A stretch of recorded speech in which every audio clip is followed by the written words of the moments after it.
there, Assassins, and welcome to episode 20 of Rally the Creed Live.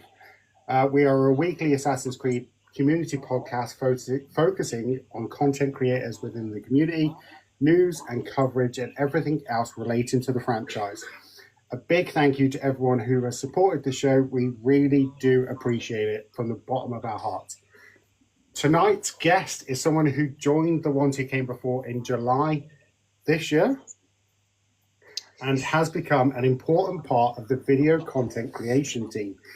He is incredibly talented and has a wide range of skills in areas such as music creation, music video production, web design, video editing, photography, and that is just to name a few, guys. I could continue, but I think I'd be here for quite some time. He's the editor of Rally the Creed. Most of our regular listeners will have heard us mention Charlie throughout our recordings whenever we have technical difficulties or we're starting or we're finishing, like we just did. He works behind the scenes to get episodes out and has been a pivotal to the relaunch of Rally the Creed. So welcome, Charlie Cooper, aka the Assassin Lord. Thank you. Excited to be here. Welcome, Charlie. I Welcome in. feel like everyone has heard all about you, so it's really great to have you on the show. And of course, you've always been a part of the show, but behind the scenes. So really looking forward to exploring all things relating to your skills, how you got involved, and as James said, so many talents. So we're going to have to dive straight into that and really explore like how you sort of came to become a member of the ones that came before, where your skills come from. Are you self-taught? YouTube videos? And yeah, let's start at the beginning. And I guess, how did you get involved with Assassin's Creed? So with Assassin's Creed, the first Assassin's Creed that the first time I played Assassin's Creed was over my best friend's house in middle school. It was Assassin's Creed 2. I, at the time, wasn't allowed to play Assassin's Creed. My family was just like, the violence. So, like, I had to find other ways to kind of get my hands on it. So, in early middle school, I'd go over his house and I'd play Assassin's Creed 2. And I remember just being really obsessed with the whole brand of Assassin's Creed, but I never got the chance to play it at the time. And then around the same time that I was starting to get my hands on Assassin's Creed 2, my dad was a little bit more lenient. And then I kind of sneakily sort of trapped him into the situation. And my first few attempts did not work to purchase it. But the first one I did manage to get my hands on was Assassin's Creed Revelations. It was around that time that was coming out. And I remember going to the GameStop store, and I don't tell my dad much about, it. I spent weeks in advance trying to kind of like prime my dad for this purchase. I'm like, it's just a game about spies, historical spies, it's really educational, Dad. And he's like, all right, as long as it's not excessively violent. I'm like, it's like, you're not even really supposed to really harm people. You're supposed to kind of, stay your blade from the innocent type of stuff, And he's like, okay, we're at GameStop. And I'm just like, all right, here it is. I like slide the game on the counter, and me and the cashier like make eye contact. This like little boy, and like in my eyes, he can just probably see me pleading, just like don't say anything. And he's like, sir, this game's got a bit of violence in it. And I was like, here we go. And my dad's like, oh, really? What kind of violence? And he was like, yeah, it has this guy named Ezio in it. And he in my defense, he kind of dramatized it. He's like, he talks to people as he slits their throats. And he was talking about like those chambers where he like talks to them after. He talks to people as they die. Like he made Ezio seem like this like sadistic like psychopathic killer. I was like, come on, like it's supposed to be like a respect thing, not like he's crazy. And my dad's like, maybe this isn't the right time for this, And then eventually he had got for me for Christmas, and then I finally kind of broke in, and then I just kind of try not to play it too much in front of him. But I did end up playing the Ezio trilogy out of order, but like that was my first introduction was the Ezio trilogy. and that is what kind of cemented my like love for the franchise and like that fantasy that Assassin's fantasy. Because I already was like super into parkour as a kid. Like me and my best friend would jump and climb off of anything we could find and everything.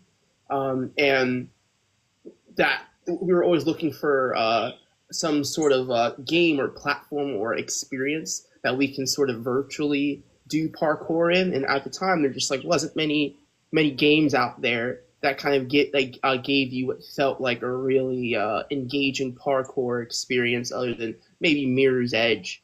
And so Assassin's Creed was a big pull for us, and trying to imitate the moves and the finesse in those games. So that's what kind of locked me in for that.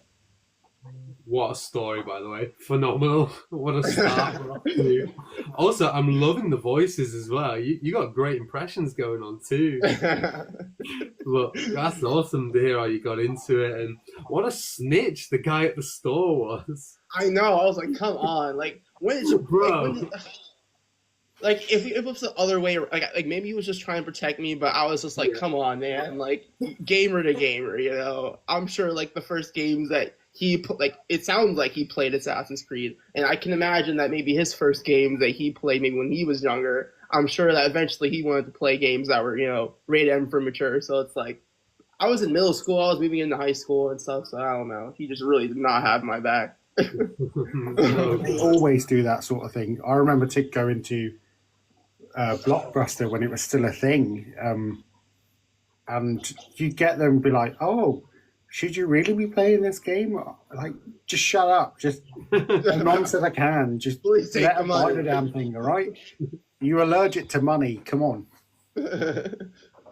Very good. That's really cool to hear how you started. James, could you cover what we're going into tonight? Because I feel like we've got tons of things to dive into. Yeah, we've got... So we're going to have a quick chat about the past week, stuff that's happened. And then we're going to talk about couple of news items that have popped up that I think would be a good thing to talk about. We're also going to talk about Cole, your AC Origins story keyhole. Oh yeah, and we're going to talk about Charlie's dream location and setting for an Assassin's Creed game. So those are going to be another hour for that part. But these are the topics that we're going to discuss. But let's go to what has happened this past week. So we're coming up to a Christmas special. Me and Cole decided that we're going to do a Secret Santa, but we've got each other. So that was something we were talking about. We decided to do it. And then my car decided to throw an absolute spanner in the works and break. So the alternator belt snapped. Managed to get it to a garage with it screaming at you to turn the car off because the light was flashing, like, stop engine now. Managed to get to the garage. Garage sent us the bill, and it was £1,700 to fix. It was like £1,000 for the alternator belt to be fixed. Some tension bars to be replaced, new battery, new front tires, but they did change the back brake light for free. They told us that they'd done that for free, not that they've just ripped me off with like nearly £2,000 worth of money. That's rough. So that was an absolute pain. We were going to use the wedding fund to pay for it, which wasn't great. But I have a very endearing and very lovely future mother-in-law who decided that they would loan us the money to pay for it so we didn't have to dip into the wedding fund. But that was the start of my week, and it made me so deflated for the whole week. And then I got a message from Ubisoft, which was a message I was dreading, but I applied for the creator program, and they rejected my submission this time round. Apparently my channel doesn't meet the requirement, but I don't think they ever tell us what the requirements are to get into it. So I had a look, and it's like 2,000 followers and all sorts. So hopefully that's something we can push forward towards. I know they've rejected loads of people, mate. Yeah. So don't take that as disheartening. And I think it's a shame, to be honest. There's so many like talented content creators that would benefit from the early access, like yourself. And I don't know. I just feel like they're putting themselves into a box where they only want like certain people, and they tend to focus heavily on like video content creators as well. Like there are artists out there with like small numbers who would love to be members, but yeah, I personally think the creators program is one of the poorer of the rewards programs they've done. Obviously, I was part of the Mentors Guild. I was part of the Star Player program. In my opinion, they had a lot more funding for them programs. They were better executed. There was trips around the world. People felt as part of like a connected network, and now it's just a Discord channel and some emails. Yeah. And that's not to say I'm ungrateful, because obviously I love being part of these programs. Especially like the Assassin's Creed specific ones that I mentioned. Yeah. And even like in the UK, I was part of the Rally the Creed one, which is where this podcast gets its name from, which was like a group of UK assassins. But I just feel in 2025, the budgets have been cut down so much that the creators program's just what's left after all the good ones like Mentors Guild folded, Star Players, and what's left. It doesn't feel very caring. I think I've heard that bots are behind the rejections half the time. So who knows? Maybe it hasn't even been a human that's read your application. Potentially. I don't know what goes on, and I do get some access because of you guys, and you're able to hand forward emails and stuff to me. It was just something I wanted to try, because I feel like this year I've been with the ones who came before for about 7 months, I think 6-7 months. Yeah. And a lot has changed in that time since I joined. So maybe I was just being a bit more hopeful, but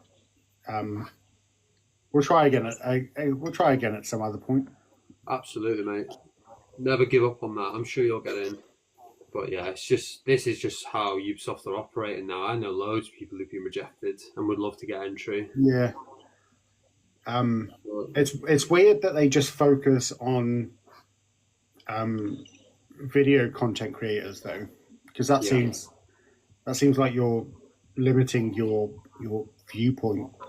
That's how it feels, especially when there are so many artists, cosplayers, and other content creators that would love to be a part of it. But yeah, it sounds like you've not had a good weekend, James. No, my week has not been great. No, but we can move forward, and I was very down on myself at the beginning of the week, but Nicola is very, very aware of the situation, and she kind of kicks me up the bum when needed to be. So we got rid of that straight away. The next thing on the list is your episode with Marco from Access the Animus. Episode 19 of Rally the Creed. How was that? Well, it was a tough one to record. I was so ill. I was suffering. Like, it was like day 3 of cold and flu, which doesn't sound too bad, but it was really bad. I'd just done a full day at work as well, suffered through that. And then, it came to the episode and I was just such low energy, and I was like, I'm not going to be able to record more than an hour. Somehow managed to find the energy to record 2 hours and 35 minutes or something, Charlie, something around that time. Yeah. Which is pretty good. And you know what? Marco's a great guy. I've met him a few times and we had such a lovely chat. He's such a great guy, and we were just sort of linking Assassin's Creed to our own lives and sort of discussing 16 years of Assassin's Creed 2, which was really nice as well, very reflective. And We shared some personal stories, and yeah, it got really deep as well. And yeah, I really respect Marco for a lot of the themes he brought up, and really great episode. And he's a top content creator. You know, he's been with RTC Animus since the very early days of the franchise, so he's been doing it so long, and he's such a legend in the community. It was great to have him on board, and I really enjoyed it, even though I was so ill. And typically, like the next day, I started feeling better. The next day after that, feeling even better, and by Tuesday, Wednesday, back to normal. So I'm just so glad that my health's back. And I was saying to you guys before the stream, like I'd rather be ill now in the run up to Christmas than Christmas itself. So fingers crossed we can all have a healthy Christmas. But yeah, Rally the Creed 19. Charlie's uploaded it to YouTube, guys, and I got it on Spotify today. So check that one out with Shadow Marcus from RTC Animus. That was a good fun one. So see what you think. So, Charlie, what's been happening with you this week? What's just lots of Thanksgiving stuff. I had Thanksgiving. Thank you. We went to my girlfriend's dad's place for Thanksgiving. That's one. Then we went to my girlfriend's mom's place the following day. That's two. Then we went to my dad's place. That's three. So, needless to say, a lot of eating has been done this past week. But it's also been really busy, just like work-wise. I just picked up another part-time job just because I'm thinking about moving next year, so I have to make sure I'm saving up. That requires taking on like a little bit more of a workload other than like my normal job that I work. So in addition to that, just like the holidays plus the new part-time job plus my normal job plus just like client work. I had like 2 clients be like, we want music videos like at the same time, due at the same time. So there was just like finding time to do all of that in addition to, you know, like be a present partner as well, you know, because like there's just like certain there's certain habitual things, you know, that you like do with your partner that's like they're like non-negotiables, you know. So it's just like there's certain things where like I know I have to make time to do amongst everything else. And then also just like much needed time to just like recuperate on your own sometimes is also needed as well so that you can stay, you know, mentally leveled. So it's been definitely a struggle these past, and then also just like sicknesses and stuff and just like with the weather. So juggling all of that, it's just been a lot of ripping and running back and forth and getting everything done that I need to get done. But everything's starting to slow down a little bit as we enter into December, which is good, you know, that I can kind of catch up with everything and kind of, you know, touch upon some other projects that need some love. Because I'm like writing a book, working on 2 different games as well. Wow. And I have like a whole like mental chart of like kind of like A, B, C tier things. And there's certain projects that I've been working on since like 2020, I think, that kind of they get a little bit of love, and then I take a break and I put them on like the back burner and do some more immediate things. And I go through these like monthly cycles of going through my project. So there's never like a time where I don't have a project that doesn't need like a little push forward, you know, and then eventually things get closer to the finish line or kind of closer to like the halfway mark. But it's just kind of like I need different things to scratch different parts of my brain sometimes, because like some days it might be it might be like a coding based month where I'm like, I start working on like my game and this and that and this and that, and learning more about these things. And then another month I'm like, you know what, I just want to write. I want to like, you know, kind of speak in that language. And then on another end, I might want to be kind of heavy on like the video editing and like promoting my own freelance stuff. So it's like whatever like my mind needs, you know, within the months, I can like swap and switch things out. Cause like they don't have due dates. So it's like nice to be able to kind of like push all my little projects up little by little together. So. Mate, you're so busy. You've got so much going on, and this is the madness of it. Like James was trying to say in the intro, like all the things that you do, but there's so much stuff. Like I mean, like when I was writing a few bits, totally forgot web design. Like you literally are like the definition of a jack of all trades. Like you can do a bit of everything. And actually, the finished stuff. that's the bigger issue. Is like finishing things. Everything moves a lot slower. Right. There's a lot to unpack there. So yeah, I mean, there's loads of stuff that you mentioned there, and to sort of set the scene a bit. Whereabouts in the US are you based? I'm in Philadelphia, PA, so on the East Coast. Oh, Eagles fly, Eagles. Oh yeah. Yeah. So what's yeah. the part-time job? I mean, obviously you mentioned like the commission-based So video editing. You do tons of stuff. yeah.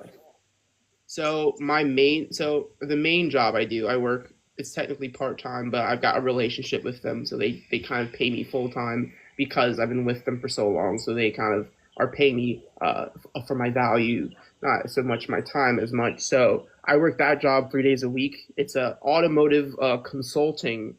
It's an automotive sales training and consulting. It's a company that they like make video modules to teach dealers how to sell cars more often, more profitably. That's like the little tagline. And I am a creative director with the company, so it's a small team. So that means that I do, once again, a little bit of everything. If they need a graphic for a client, I make that. If they need a graphic for themselves, I make that. If a client needs a commercial for like their dealership, I have to shoot and edit that. If we might fly around the country to like a big convention and shoot an automotive convention, I have to like give those people deliverables. So like a lot of this stuff is the automotive industry space, making training content to sell to our dealer clients to help them, sell cars better. So like all the creative aspects, from graphics to video to content to social media, I kind of handle that. But then the part-time job I've just acquired is actually a remote position that's based in Ontario, Canada. It's called Social Mediation. It's a social media content creation company, and they service mortgaging and financing companies. So a lot of the content stuff I'm clipping together is like long-form podcasts. It's a short-form content for them to use on their social media platforms. So that kind of stuff. So it's like I also do that for the other automotive job too. So there's a lot of looking through podcasts, and cutting them down is one of the things I end up doing. But I really enjoy the marketing work. I really enjoy the commercial work and stuff like that. And I'm interested in like seeing ways how we can integrate that even to our own stuff as well. Because I try to figure out like what that looks like. Because it's just like advertisements for a company that's for a game. It's a little bit different than like a business that needs a commercial. So figuring out how to kind of synergize those ideas is something I'm still trying to brainstorm. But yeah, between like those jobs, that's what I've been doing. And then freelance is just music videos. Music videos is like my main income for freelance stuff. Is just like local musicians who need a music video that I like run around the city and shoot and edit. So wow. So I thought I did a lot. So I'm writing 2 books.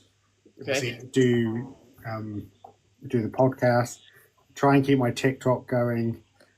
Now I started trying to make YouTube videos. Yeah.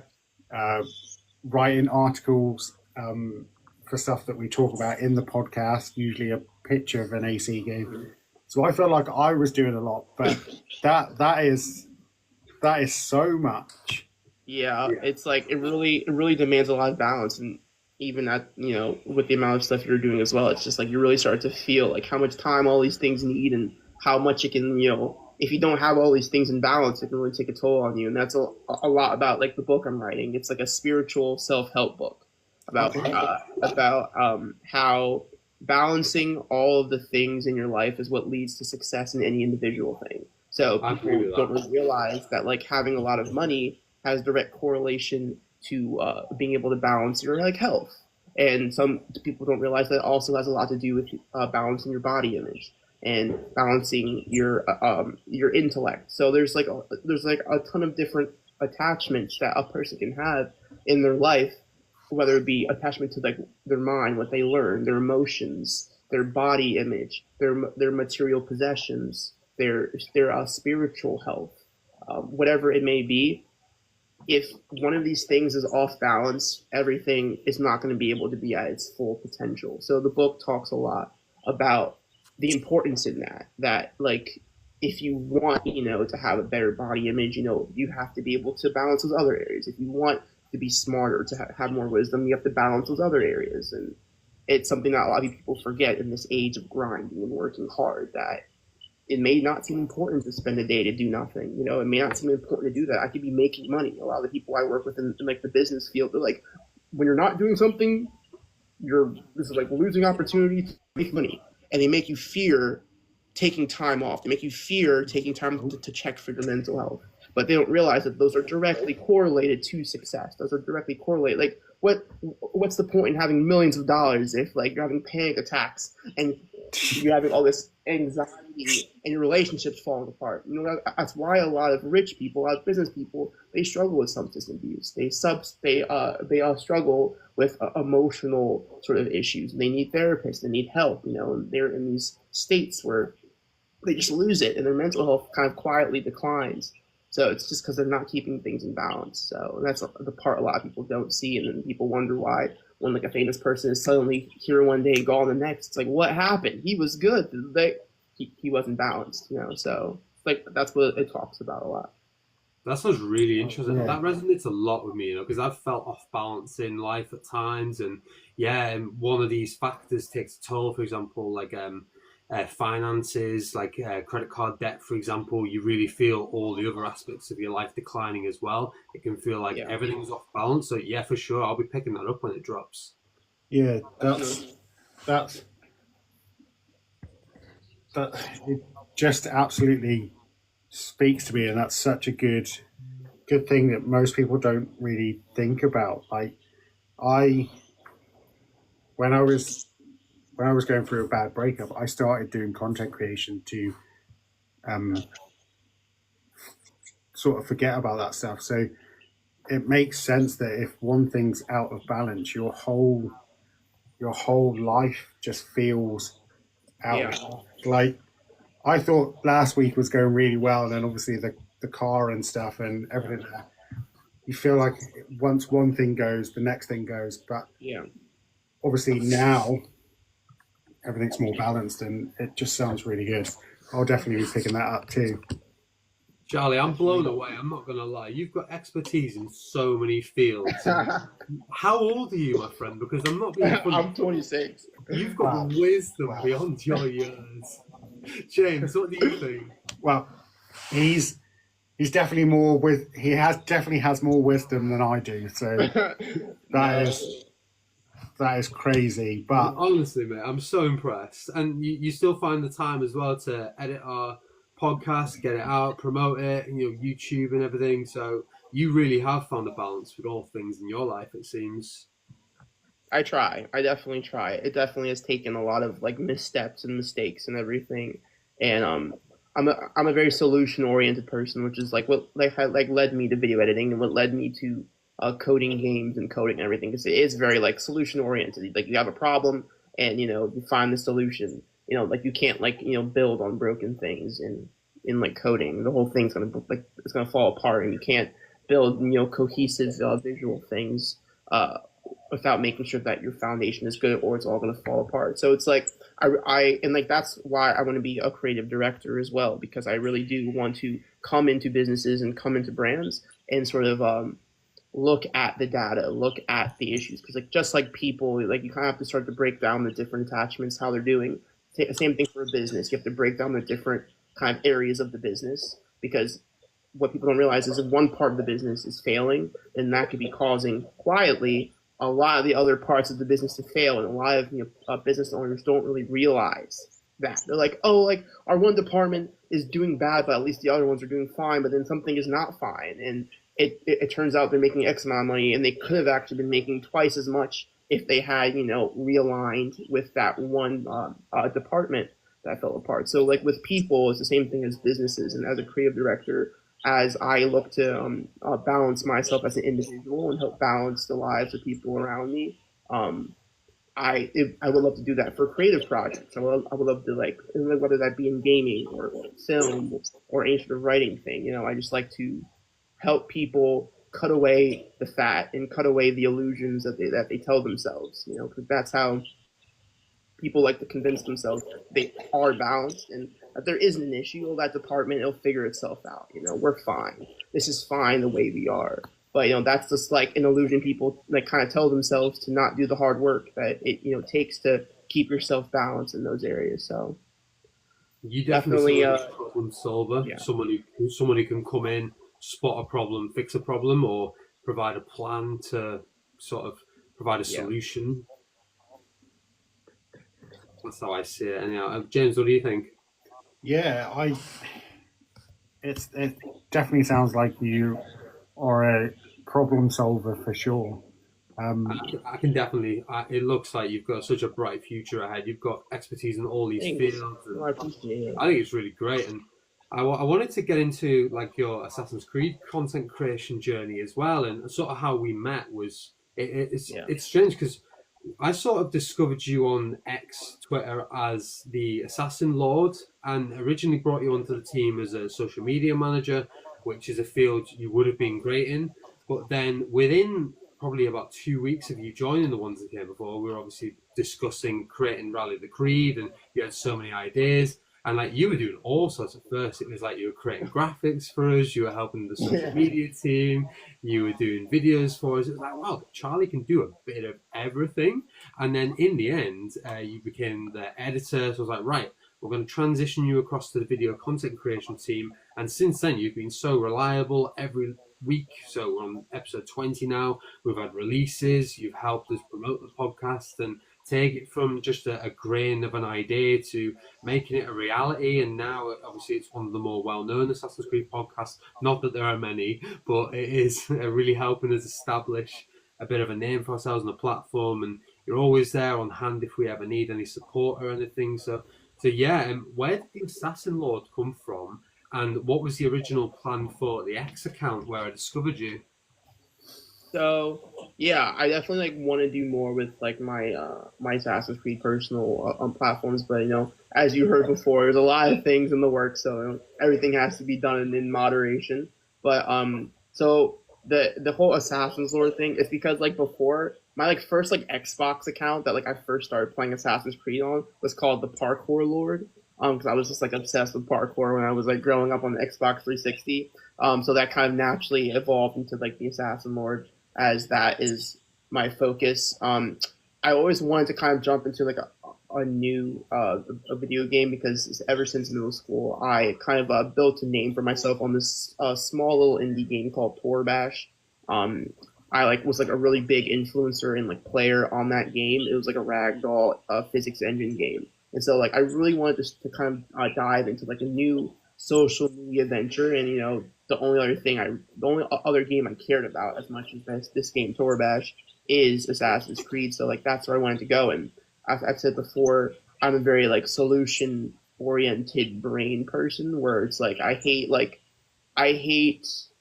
accepting that something has to work the way it is, like just because like this is just the way it works and it has to work this way because like this is the way it works. I always believe that there's a way that more depth can be found and more things can be improved if you look deep enough. Because I don't think anything is perfect, or I don't think anything needs to remain the way it is.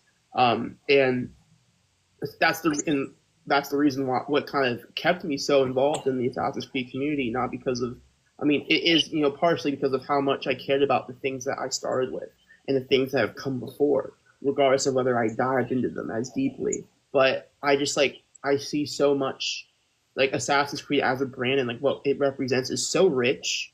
It's like so rich and full of so many powerful themes and characters and just like things that have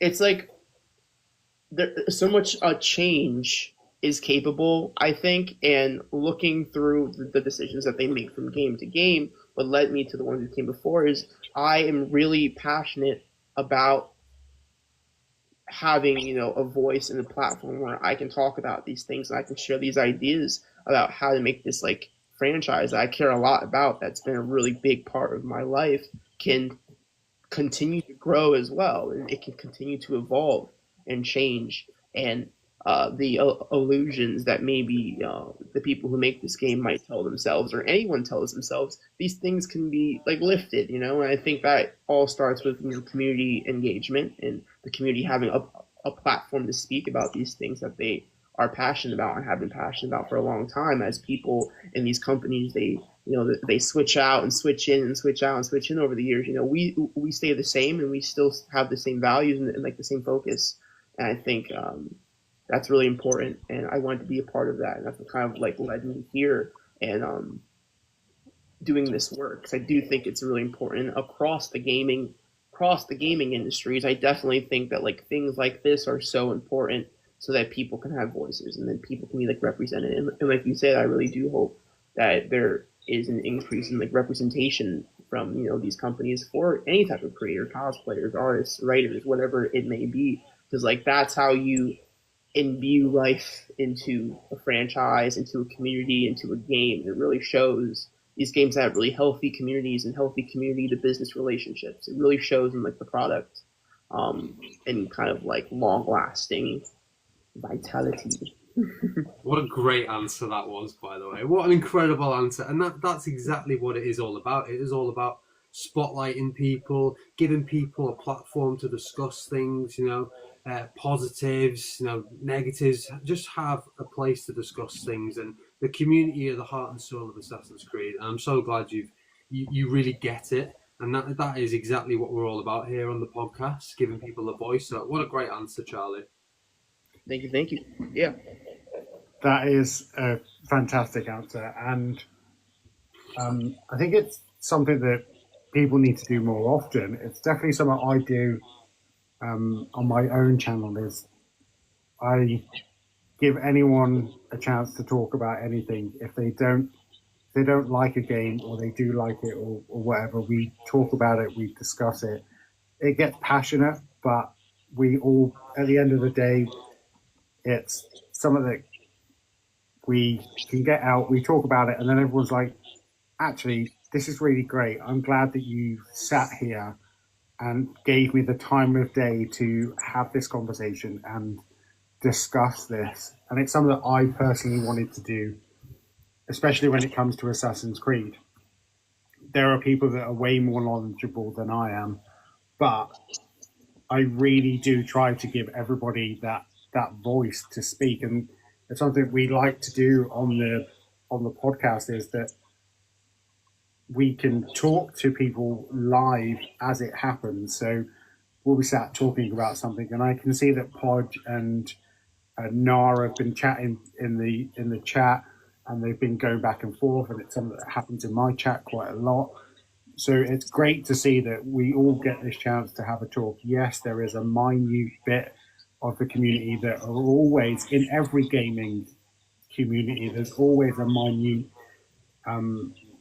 negative group, as it were. But overall, I think Assassin's Creed brings so many people together.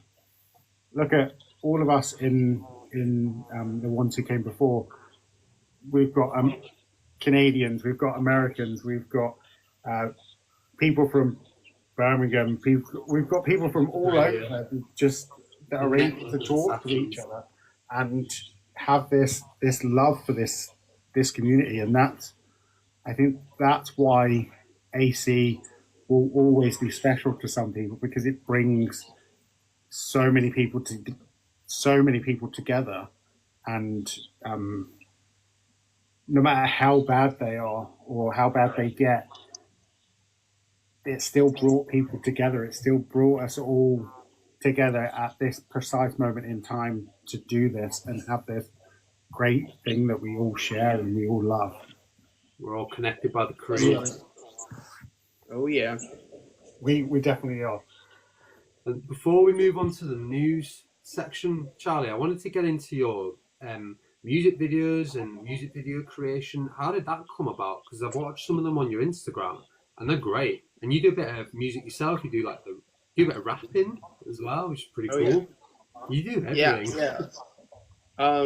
So with music videos, so I went to an art college. So naturally, I was surrounded by a lot of multidisciplinary, talented artists and individuals. So in the school that I went to, a big issue that I have with the school, it's not even existing anymore.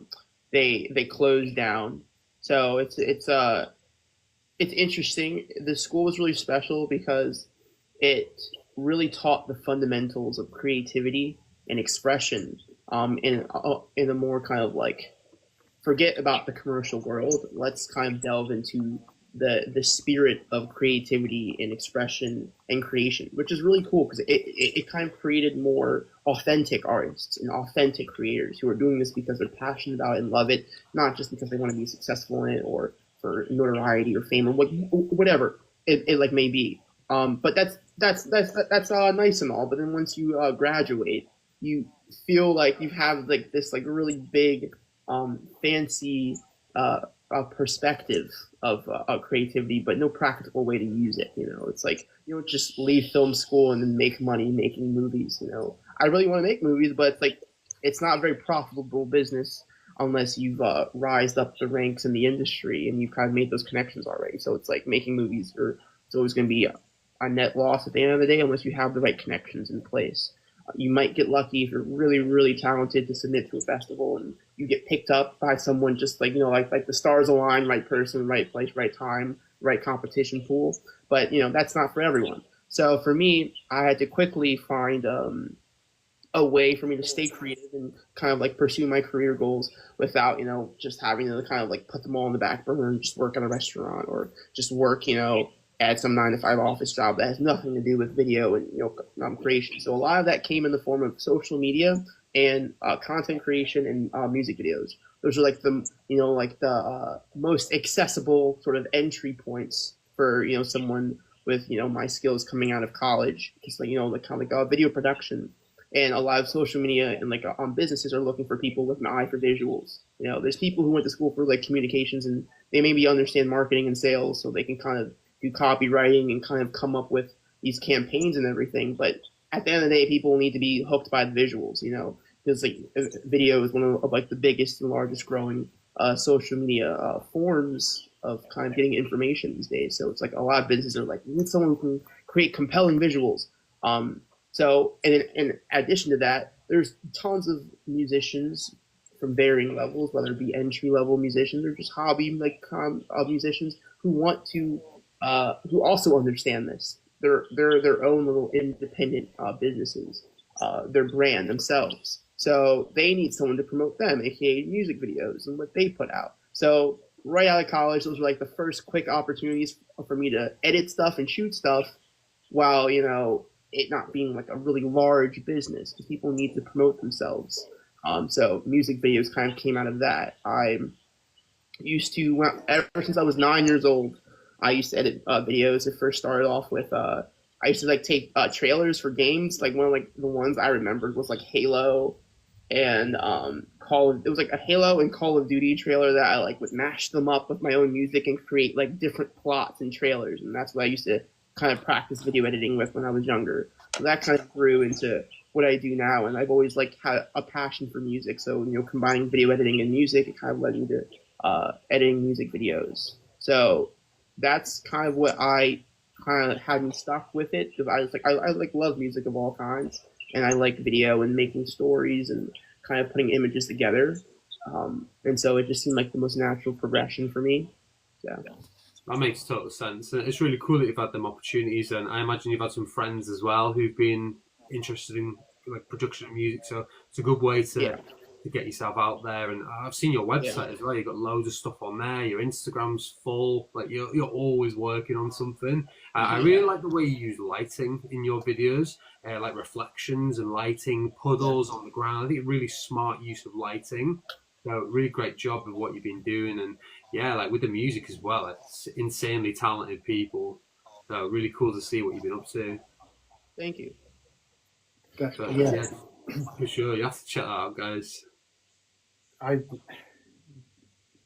You are so talented. We knew this anyway, but you have so much going on, and I'm assuming that being a filmmaker or musician, again, like you said, unless the planets align and everything is right, being a chef, I fully understand that side, because everyone sees chefs on TV and they're like, oh, so you're a chef, you must make loads of money. No. Only the small percentage of chefs make great money. So it's always, unless, again, the stars align and you're picked up by somebody. But the fact that you never give up. There's all these little bits that you do to keep the creative mind flowing and engaged is really inspiring to listen to you talk about it. It's quite a nice thing. We know that you're talented because you do all the editing for us, but it's to actually hear what goes on in the background, what you've got going on. Yeah, it's inspiring to say the least. I appreciate it. Really, and for me, Charlie, I guess one thing I want to do to wrap this up was to talk a bit about your support network and sort of like how your family see everything you do, because you do so much, and like how supportive they've been, your girlfriend as well, making time. We sort of alluded to it before. You have to make time for your girlfriends. You've got so much going on in your life. But yeah, how do your family support you through all this? Yeah, so luckily, you know, I am blessed with a very supportive artistic family. My father is an illustrator and a painter. He actually taught painting and illustration at the college that I went to. So he's the one who kind of put a pencil in my hand when I was like 3 years old, and he would take me to work at the college I ended up going to ever since the age of 3. So I've been running around those halls, you know, looking into classrooms where people are like drawing models, and all these classrooms where everyone's animating things. And I've just been like surrounded by like art and creativity, like since, you know, I could talk and walk, because like he has like his big studio at home, and he's very much into poetry and dreams and all types of, you know, things that have started my imagination running, you know, ever since I was really young. And I would hop on his computer and edit stuff, and he made animations too. He was like really into animation and sculpting and clay. So like he's a very kind of creative guy.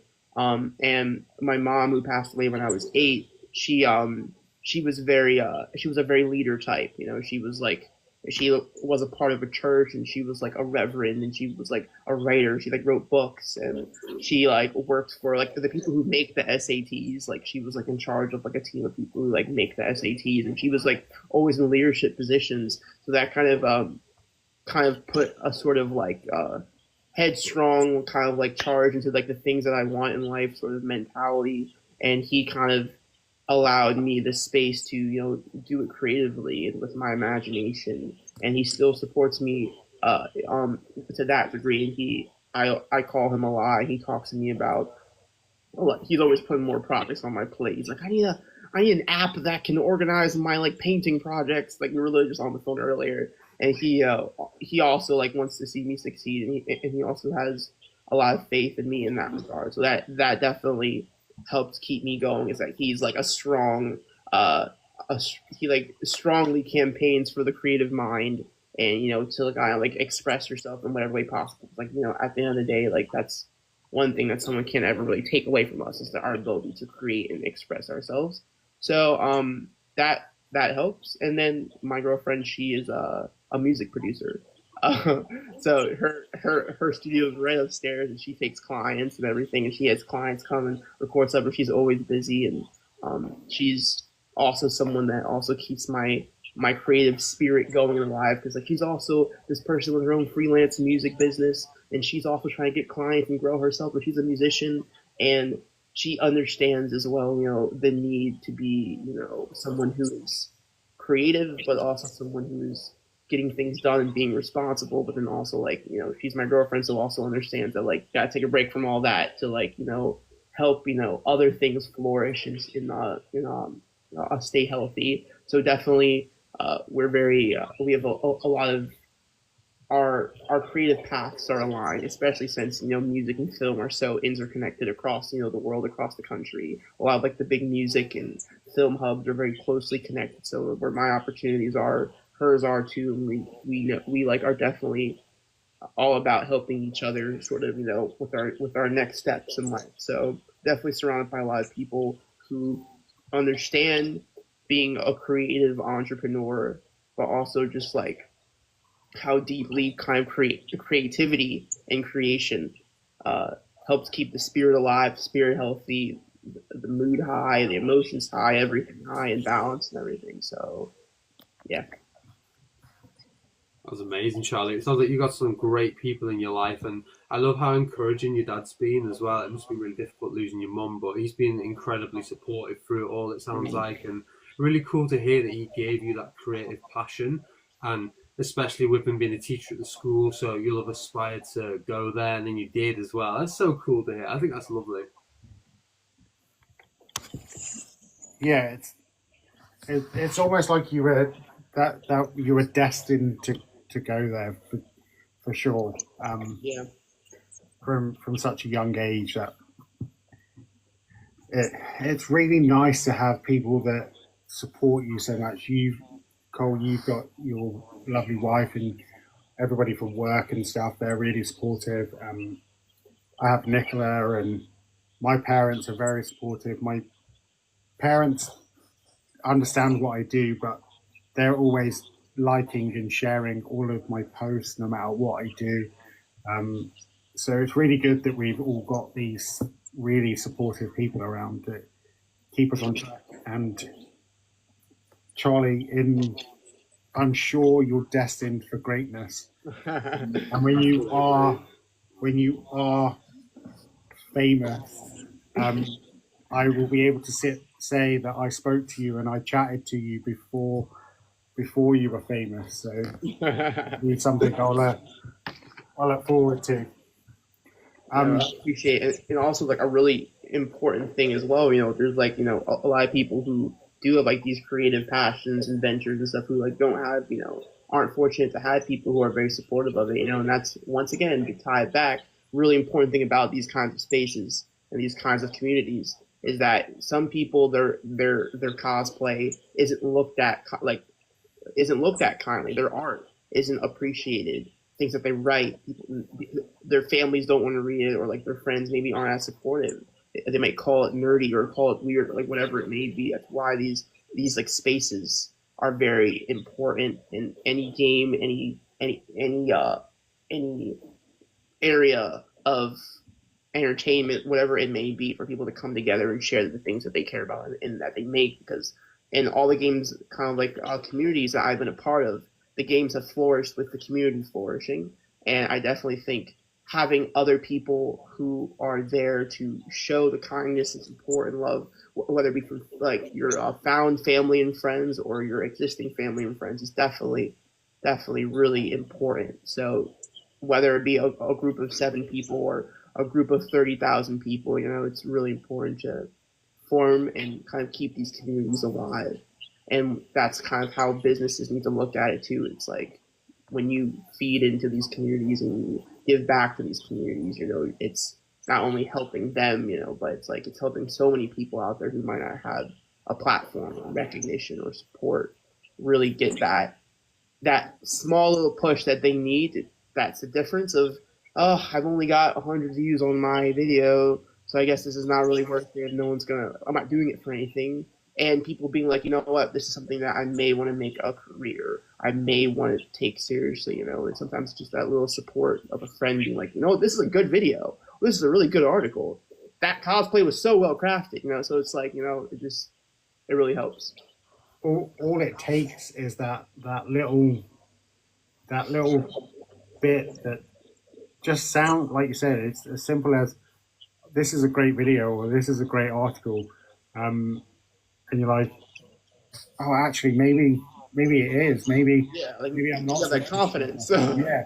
So there's been articles that I've written, and I'm like, oh, I don't know if this is good enough. Like the Black Eden one I wrote for the Plague. I was like, I'm not sure about this. I don't feel like it's right. And then you were like, actually, no, it's really good. And then someone else, I think it was Eric, was like, James, this is really well written. It's really great. And I was like, actually, maybe it is. Maybe this is what maybe I am improving and I'm getting better.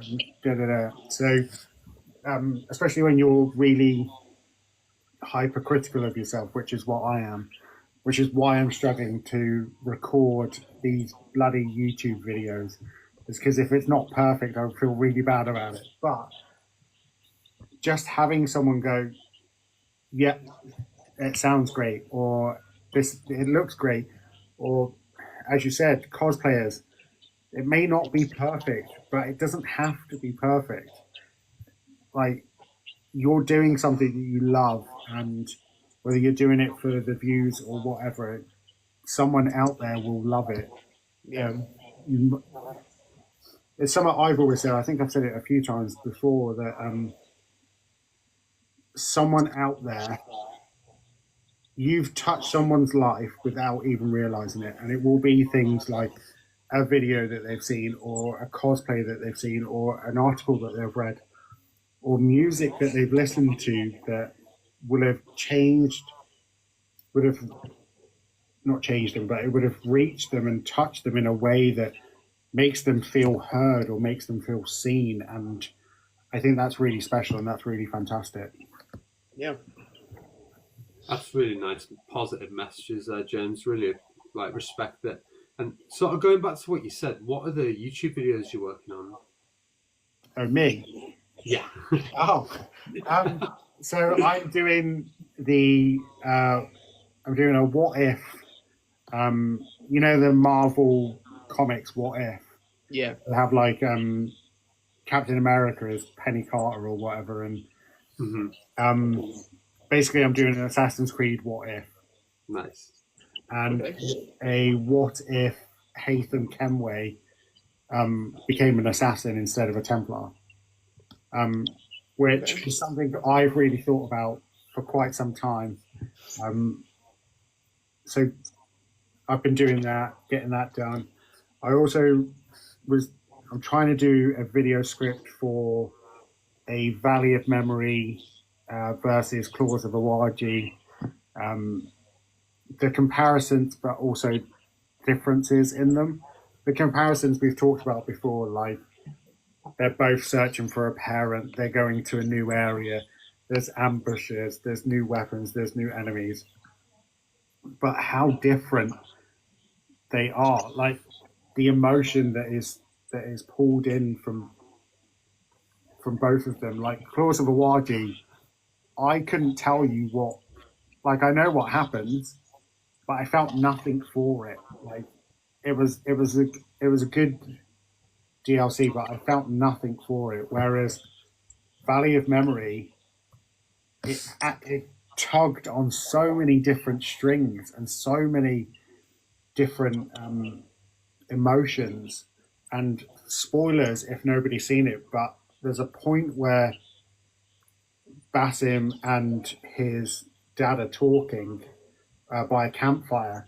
I don't know, just something just pulled at me, and it was like, it's so gut wrenching that, and it was so emotion invoking that I feel like it needs to be spoken about, because I feel like that is the type of story writing that Ubisoft need to lean into more, and they need to.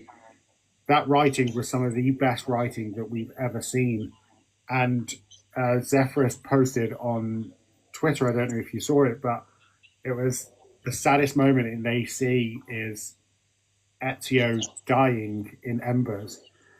And I would have agreed with him had I not played Valley of Memory. Like, there's just something so, like, I never cried when Ezio died, but that last scene just absolutely pulled at me so much, and it's so emotionally invoking. I don't know if you both have played it and how you feel about it, but yeah, I'm sort of in a similar position, to be fair, James. I just feel like it was executed far better, Valley of Memory, than Claws of Awaji, even though it was the same studio. I want to say, was it Bordeaux? It was Bordeaux. Both? I feel it was both, but I think it was. Didn't Quebec do Shadows? Yes, Quebec did Shadows, but I think the DLC might have been Bordeaux. So I think Bordeaux did the Claws of the Awaji DLC, and I think I saw someone say that basically Bordeaux made Mirage, so they were using their own assets, whereas they were using Quebec's assets to make Claws of Awaji, and it shows how different the two studios really are, and it does. I think Bordeaux should be receiving so much praise right now as a standout studio.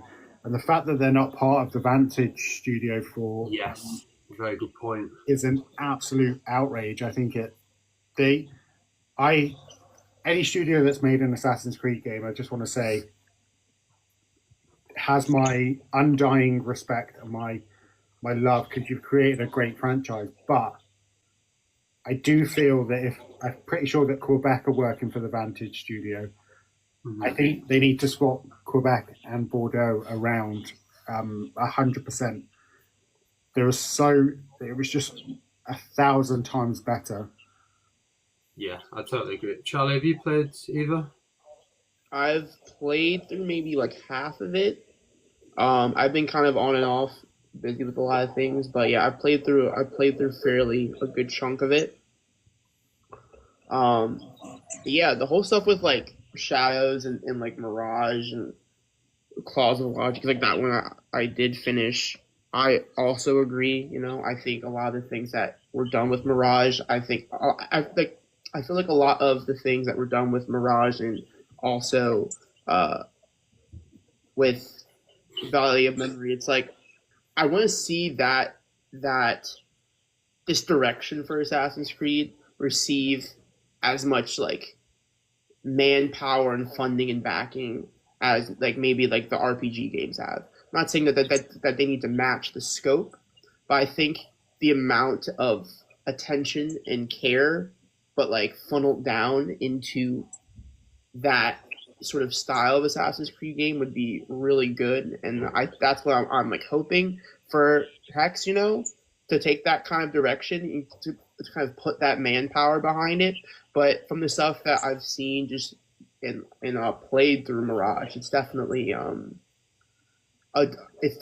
direction that I want to see them go more. And I think all the updates and all of the writing and everything, it's like I want to see more of that. I want to see them go in that direction. I've always been my big talking point on Assassin's Creed for a long time has been the need for more intimate moments and intimate writing, and for the games to be built around that, the games to be constructed around delivering these intimate moments and these conflicts and premises. And I feel like right now the games are in a very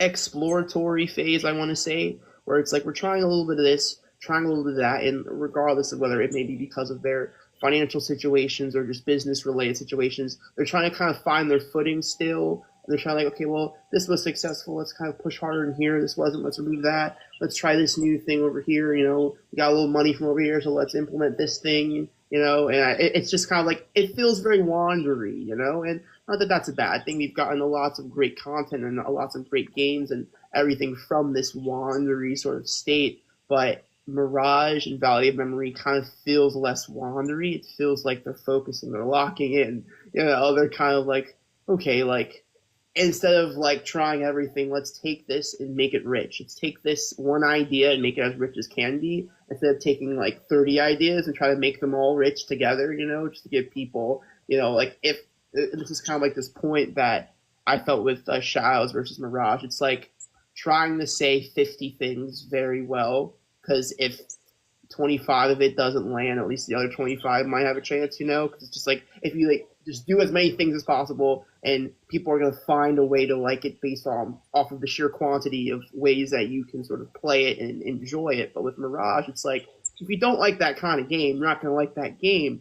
But because it takes less of that, like it takes that bigger risk on just focusing on one core style of Assassin's Creed rather than trying to bake in things over the past, however long, I definitely think it has a lot more to say. And I think that there's something richer, more memorable that you can get out of the experience. And like that's kind of what I have to say about Valley of Memory versus Shadow of Awadi or Claws of Awadi. So it just feels like much like a lot of exploration versus a focus on the richness. Yeah, for sure.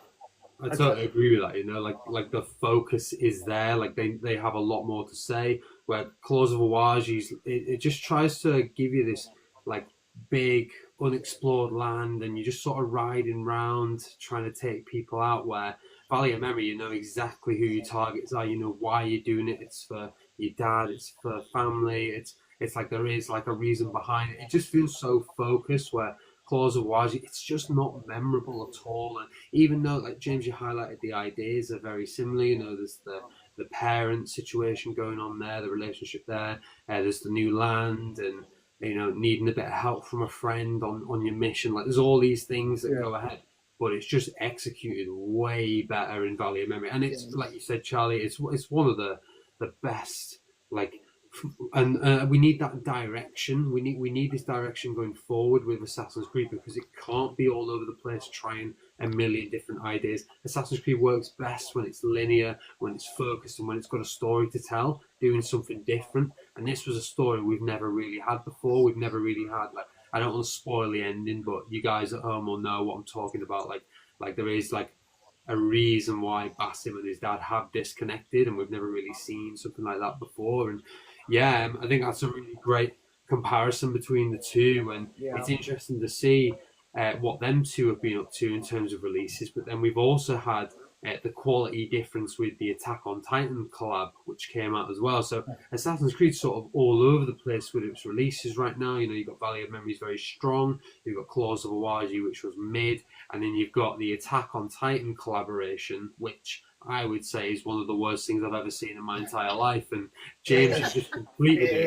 It is so bad. But before I get into how bad it actually is, because I live streamed it yesterday, and it was terrible. Before I get into that, if you go into Metacritic's website and you put Valley of Memory has a universal acclaimed user score of 9.1. Impressive. That is huge. Like, it is so big. I'm pretty sure it doesn't have a physical Metacritic score because it's a DLC. But to put that into perspective, Mirage's user score was 7.0. So people have played it and enjoyed it more than the main game actually did. And I think that the reason we have Shadows as an RPG style game is because Mirage was received so poorly.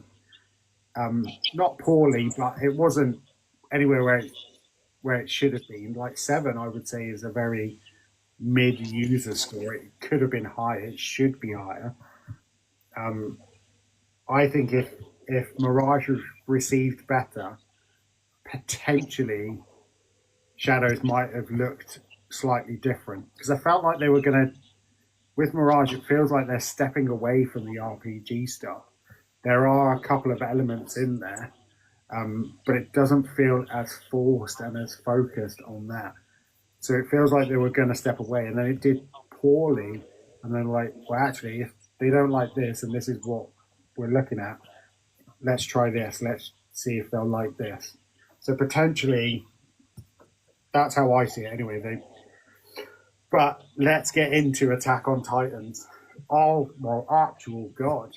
Just everything about that mission. I don't know why they've done it. Like I'm not going to play it. Like I'm genuinely boycotting it. But I've watched enough videos on it now. Where, like, I watched a really great video by Yong Yi yesterday, who's really well known for calling out developers who are, you know, practices of like microtransactions and, you know, unfair gaming opportunities, and he's really good on calling them out. And other than the thing that the actual Titan looks like an absolute abomination, stiff voice acting, stiff character development, there's all these problems within the Attack on Titan collaboration that's out. The main thing is that it was advertised with the outfits from Attack on Titan, but you complete it and then you have to pay for them. So they are locked behind a paywall. Yeah. So even though it's been advertised with the outfits, you don't get them. The second you complete this collaboration, you're redirected to the Animus Hub store, where you're then supposed to go and drop $20 to buy the outfits, even though all the marketing for this collaboration, and it's a timed event as well, so you get FOMO, you feel like it's going to run out soon, then you're not going to have the time to get these rewards. But no, you don't get any decent rewards from completing this. You have to go buy them, and it actually comes up with a pop-up. I'm so mad about this because this is not good practice from a video game studio. Like, I'm genuinely boiling about this. They shouldn't be doing this. No, I noticed yesterday, so I played it. I would say, so do you remember the Dead by Daylight collaboration they did?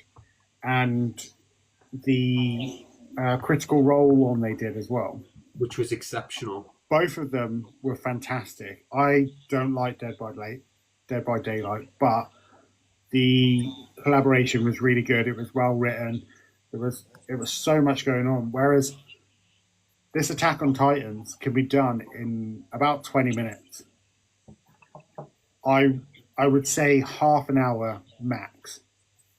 I love that people are calling it out. Like, I saw a video from the Hidden One today. He's broken it down. He said there is no worthwhile content for gamers in this at all. You don't even get to fight it. The actual Titan is a stretched out NPC, so there's no new character models. The two characters that you meet in there are actually like in the main game of Assassin's Creed Shadows, but they've just changed their hair colors. So they haven't created new character models for that. And he said that the female character looks like it was made on a base plate for a male, and they've just changed the hair colour rather than the build or anything. There's no mocap, so it all looks really wooden and stiff. The voice acting's poor, and the monster is one of the worst things I've ever seen. It looks like a mod from like one of these like terrible... It looks like it was cooked up overnight. It just looks so bad. Everything about it is really bad. The woman that you were talking about, there's something not quite right with her color palette.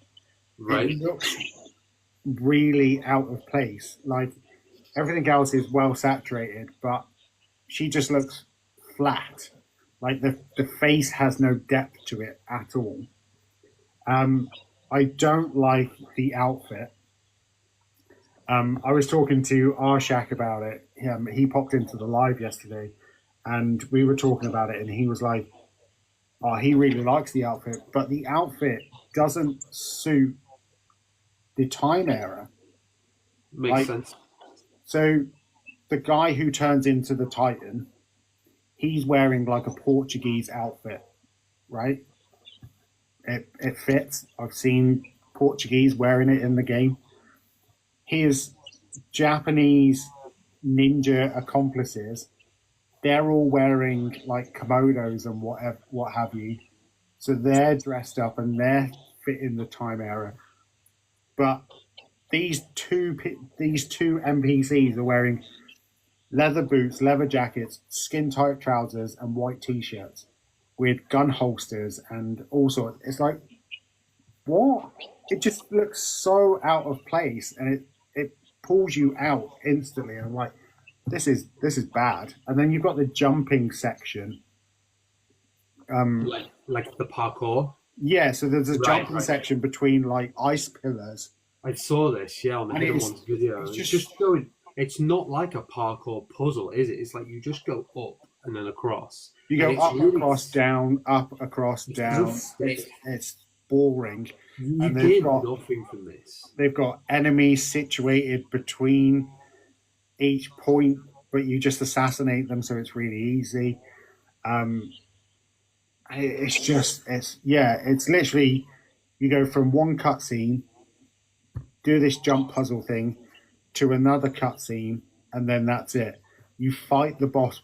You fight him before he turns into a Titan, and it's so boring. And then that's it. It's over. And then Then you have to escape from this collapsing cave as this Titan chases after you. So what does the game do? Give you Yasuke to do all this parkour jumping bits. And it's like, why? You give me the one person that can't jump, and you've asked me to escape. He can't climb anything, so why all of a sudden are we able to do this? I would go a step further. The puzzle door. I don't know if you guys have done the puzzle door either. I started that. That story. I would say basically you meet the two people from the beginning of the game. Oh, the Isu. No, the Isu puzzle door. There's the two guys that Norway beats up at the beginning of the game, right? And then you train them, and then Yasuke and Norway fight each other. That little interaction, which goes over 3 days of in game, is better than the Attack on Titans collaboration. It is so boring. It is so flat. And like you said, as soon as people in my chat, as soon as it popped up, called it out straight away. Like, it's literally there. I can't even defend it, because I'll defend the Ubisoft if I need to, but I can't defend completing a collaboration, a DLC, or what have you, and it instantly popping up going, now go spend some of your Helix credits or go buy it. It just makes no sense at all. It's just an advert, isn't it? It's just an ad for you to a redirection to the store. And I'm glad people are calling it out. I think it's disgusting. I think the whole thing needs pulled before the deadline. I think it's an absolute disgrace. And I honestly think it's damaged the brand of Assassin's Creed, even though it was meant to be like a fun collaboration. I think it's been thrown together overnight. I'm so glad people are calling it out, because I don't agree with it at all. You mentioned Arshak. He was one of the people who was tweeting about it, saying this is wrong, this shouldn't be happening. The Hidden One, Willis Makes Movies, they're all making videos on it, and good. I don't think we should accept that Ubisoft or any other studios should be doing things like this, promoting things that you can use, like the assets. In all the marketing for this, you see them outfits and like weapons and things, but it's all hidden behind a paywall. Like, the whole thing's just an advert. And to be honest, that Titan, it's really damaging. It's more damaging than the Assassin's Creed Unity, the face asset that went wrong. I honestly think this is a real low point for Assassin's Creed. Even though I'm an ambassador for the brand, I'm really disappointed in them. And on a week where we've had such highs with Valley of Memory, they've really tarnished themselves. So they need to do some real recovery now. I'm not happy with it at all, and it just needs to be scrapped completely. I spoke about it yesterday, and I don't know how you guys think. Had we not just had one of the best storylines and DLCs ever in Assassin's Creed history, and possibly one of the best DLCs I've ever played in any game, had we not just had that, would we look at this differently? But I genuinely don't think we would. I think we would just look at it the same. It's so bad. As soon as I played the video, like the trailer for it, I saw all that stuff and like the animations and the whatever pop up. I went straight to the Assassin's Creed Discord. Like, didn't even finish the video. I was like, am I seeing this correctly? And it's like, I remember in like the Assassin's Creed thing, I scrolled up to before Shadows came out, and I remember I was saying, like, guys, they're gonna do an anime thing. So you guys better all prepare yourselves, because like no one knows how it's gonna go. And I was like, no, we're not gonna do an anime thing. This one's grounded. They're not even putting like fire in the game. Like, they're not gonna do the anime thing. And I was like, all right. And I saw that video, and I was like, I didn't think that they were gonna be this heavy-handed about it. If they were going to do it, I thought it was gonna be like, maybe like they were gonna like have some like pseudo reference to it, where it's like, oh, it's like this is supposed to be in the same world as this, or whatever it may be. And I saw like the whole scene like straight from the anime, and I was just like, oh man. So yeah, I have not played it. I probably won't play it. I feel like it would have just been smarter to do some sort of like mystical because like the Japanese just like mythology and spiritualism is just like such a strong thing in Japan that they could have easily done just a small, quick, like I get it was supposed to be this like a collaboration, but I just felt like it could have been a little bit more richer of an experience if they could have still managed to dive into a part that we might not even get to see from Shadows, which is that spiritual side of Japan and their connection to spirits, in a little bit more heavy-handed of a way. So I don't know. You highlight there how it could have been handled and approached, but it feels like it was thrown together overnight. I mean, Yong Yi in his video says it feels like AI threw it together, like the narrative and the It writing. legit looked like a mod. It legit looked like a mod. Like, Well, Mhm. they A could have PC mod. done it in a way that fits the brand. Like they could have had it where a little tasteful. like there's an Isu weapon that creates titans. They could have had it. It could have been done in any way, shape, or form. They could have had it be a secret demon hunters or whatever. They had the yokais, for God's sake. They come up with some tool that works like Yeah. those like omnidirectional things. Like maybe they build some sort of like thing based off of their grappling hook system that is like paying homage to it a little bit. But it's like They could have done so much yeah, that led into this. They could have had it where there was some Portuguese Templars that had found this and were creating, but it just felt really wooden and really bad. I don't know Attack on Titans. It's not something I've ever watched. But there was a part in it where apparently if the Titan ate somebody, he would get all of his power or something. And it was just like, and then Yasuke goes, did he just say he wants to eat somebody? And it's like, what? What? Like you've just heard him say it and you're going, yeah. oh, did he? Like he whispered it. Like it just makes no sense, and it's so bad. For me, it's a real low point. When we look at the great collaborations we've had recently, I mean, Critical Role, you mentioned before, James, that for me was one of the highlights of Assassin's Creed Shadows. Yeah. Particularly strong voice acting, a great narrative. We look at another collaboration, Valley of Memory, of course, Saudi Arabia backed. That was a collaboration between a gaming studio in Saudi Arabia and Ubisoft, and that came out to be really good. You know, it was a lot better than we expected. Great narrative, you know, great voice acting, really understood Assassin's Creed, and then you get this real low for the series. I know it's a short collaboration, but I feel like they've damaged the brand with this, and they need to do a bit of damage control. It's not even that it's short. Like that's not even the problem. The problem is that it just looks bad, and I don't think it's definitely damaged Shadows. Like Shadows was not in a good place anyway. Like I love the game, and it's my third favorite Assassin's Creed game, but it wasn't in a good place. People complained about it. The acting wasn't where it should be. Norway felt very wooden and very flat herself. It doesn't really have a strong assassin connection. It doesn't have any Isu. It doesn't have a modern day. It wasn't in a good place already. And this has not helped. No. Like this, if anything, this is going to damage it more.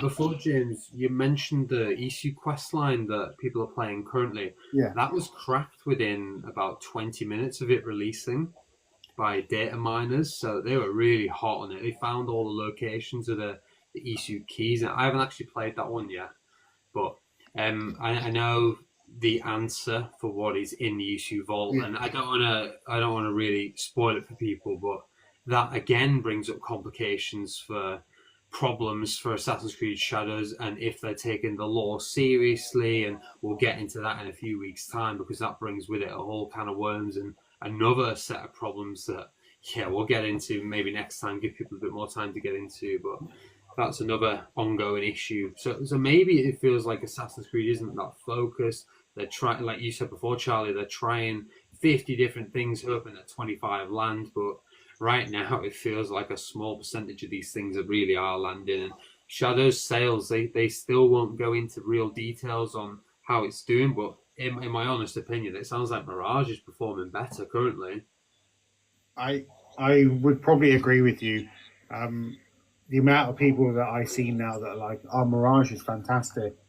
And you're like, it's always been great, but I'm glad that it's finally getting the love that it deserves, because I always said it was a great game. It brought me back to the franchise.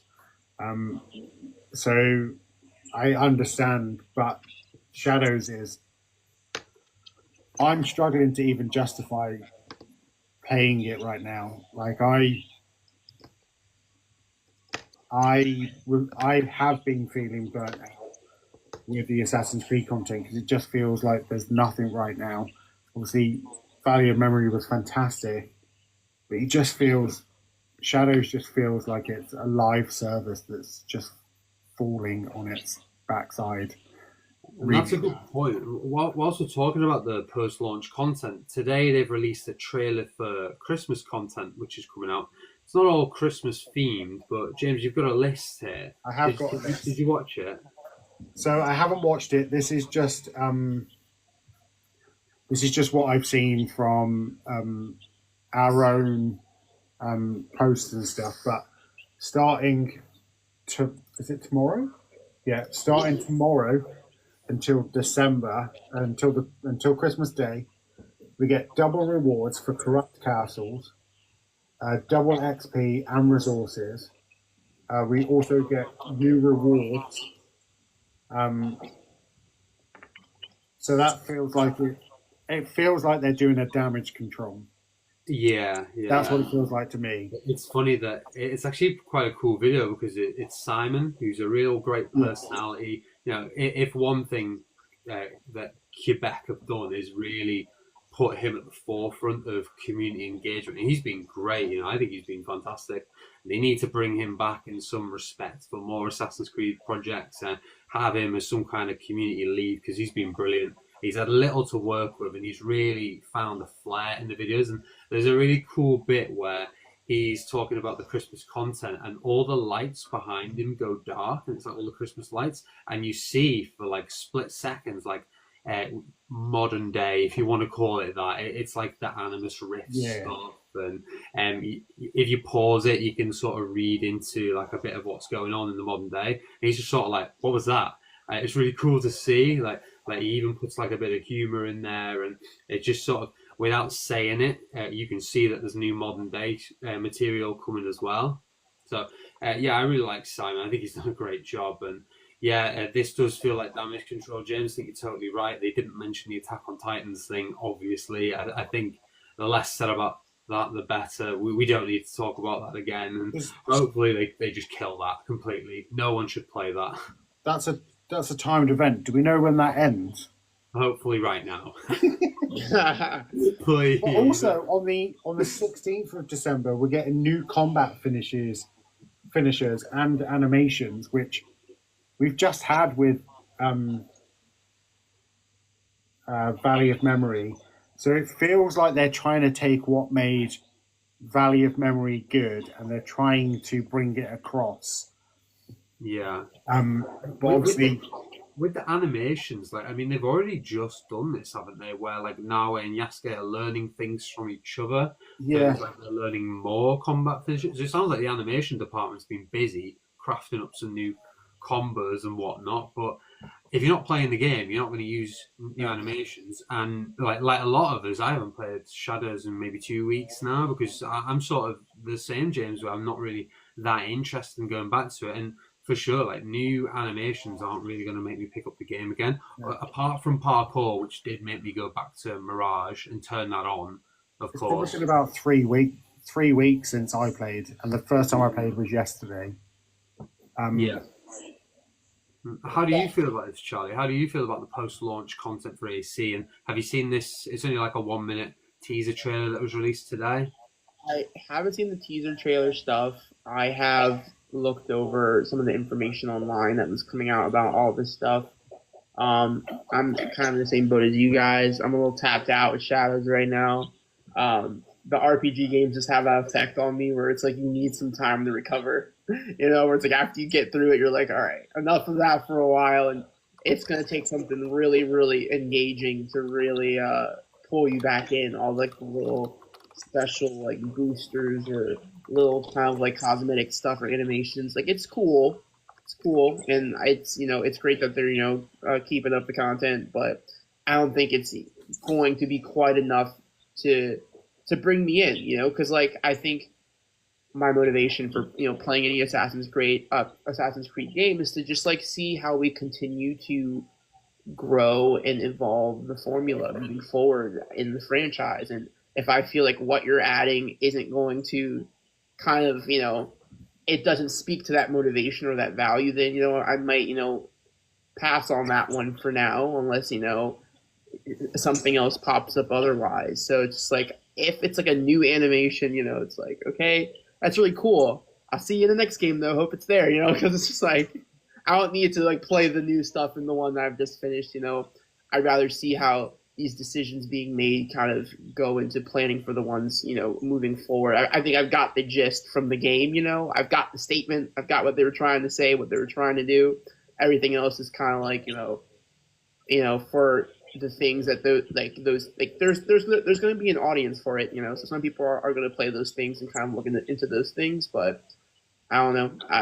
There's a lot going on in life, that I have to spare time for. So I don't know if I can cut cut an hour or so out of it to like play with like some new animations, So I will, cut out that time to dive into a new experience that's going to be worthwhile and that I'm going to take a lot of value from. So I definitely am more on the lookout for those kinds of things.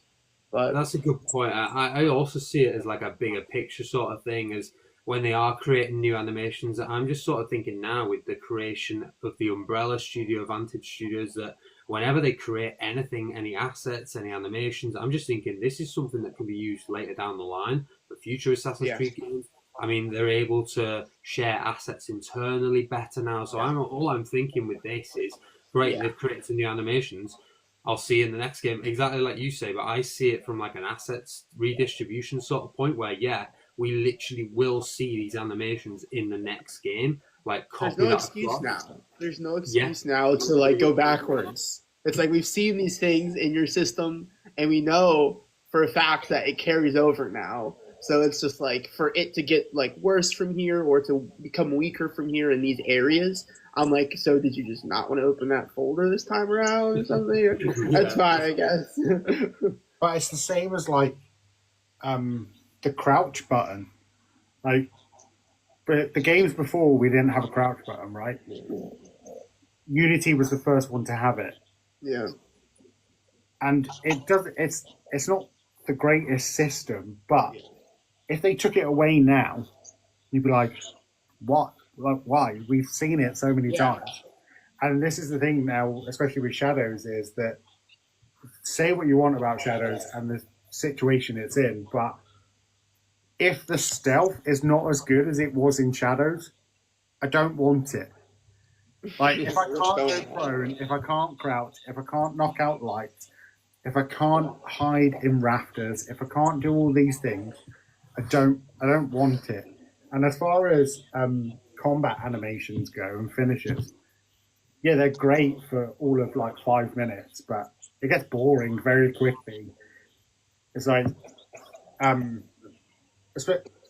feel the same about that with parkour. Like, you've updated the parkour, but it's like the same rooftops are like kind of going over. So it's like if you've gone over 50 times, a slightly change on like where your foot lands on the jump isn't going to make it that much, of a new experience. It's nice to see that they're updating these things, and they definitely deserve praise for actually putting in the focus and attention and like sweetening up these things. But like I see that as insurance for the future for me, where I'm like, I'm praising you because this is what I need for the future, but it's not necessarily what I need to, further enjoy it right now, but it's definitely going to make me more excited for what's to come.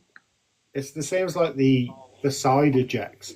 Yeah, they're great, but I'm going to use it like 3 or 4 times. Yeah, I just beat the game. I don't need to do that anymore. Especially in Shadows, there's not much space to side eject. There is no need to side eject. Parkour's okay in Shadows, but it's not built for parkour, so it makes no sense. Makes no sense why I can side eject, because there's nothing there for me to grab on. It's not like I'm running through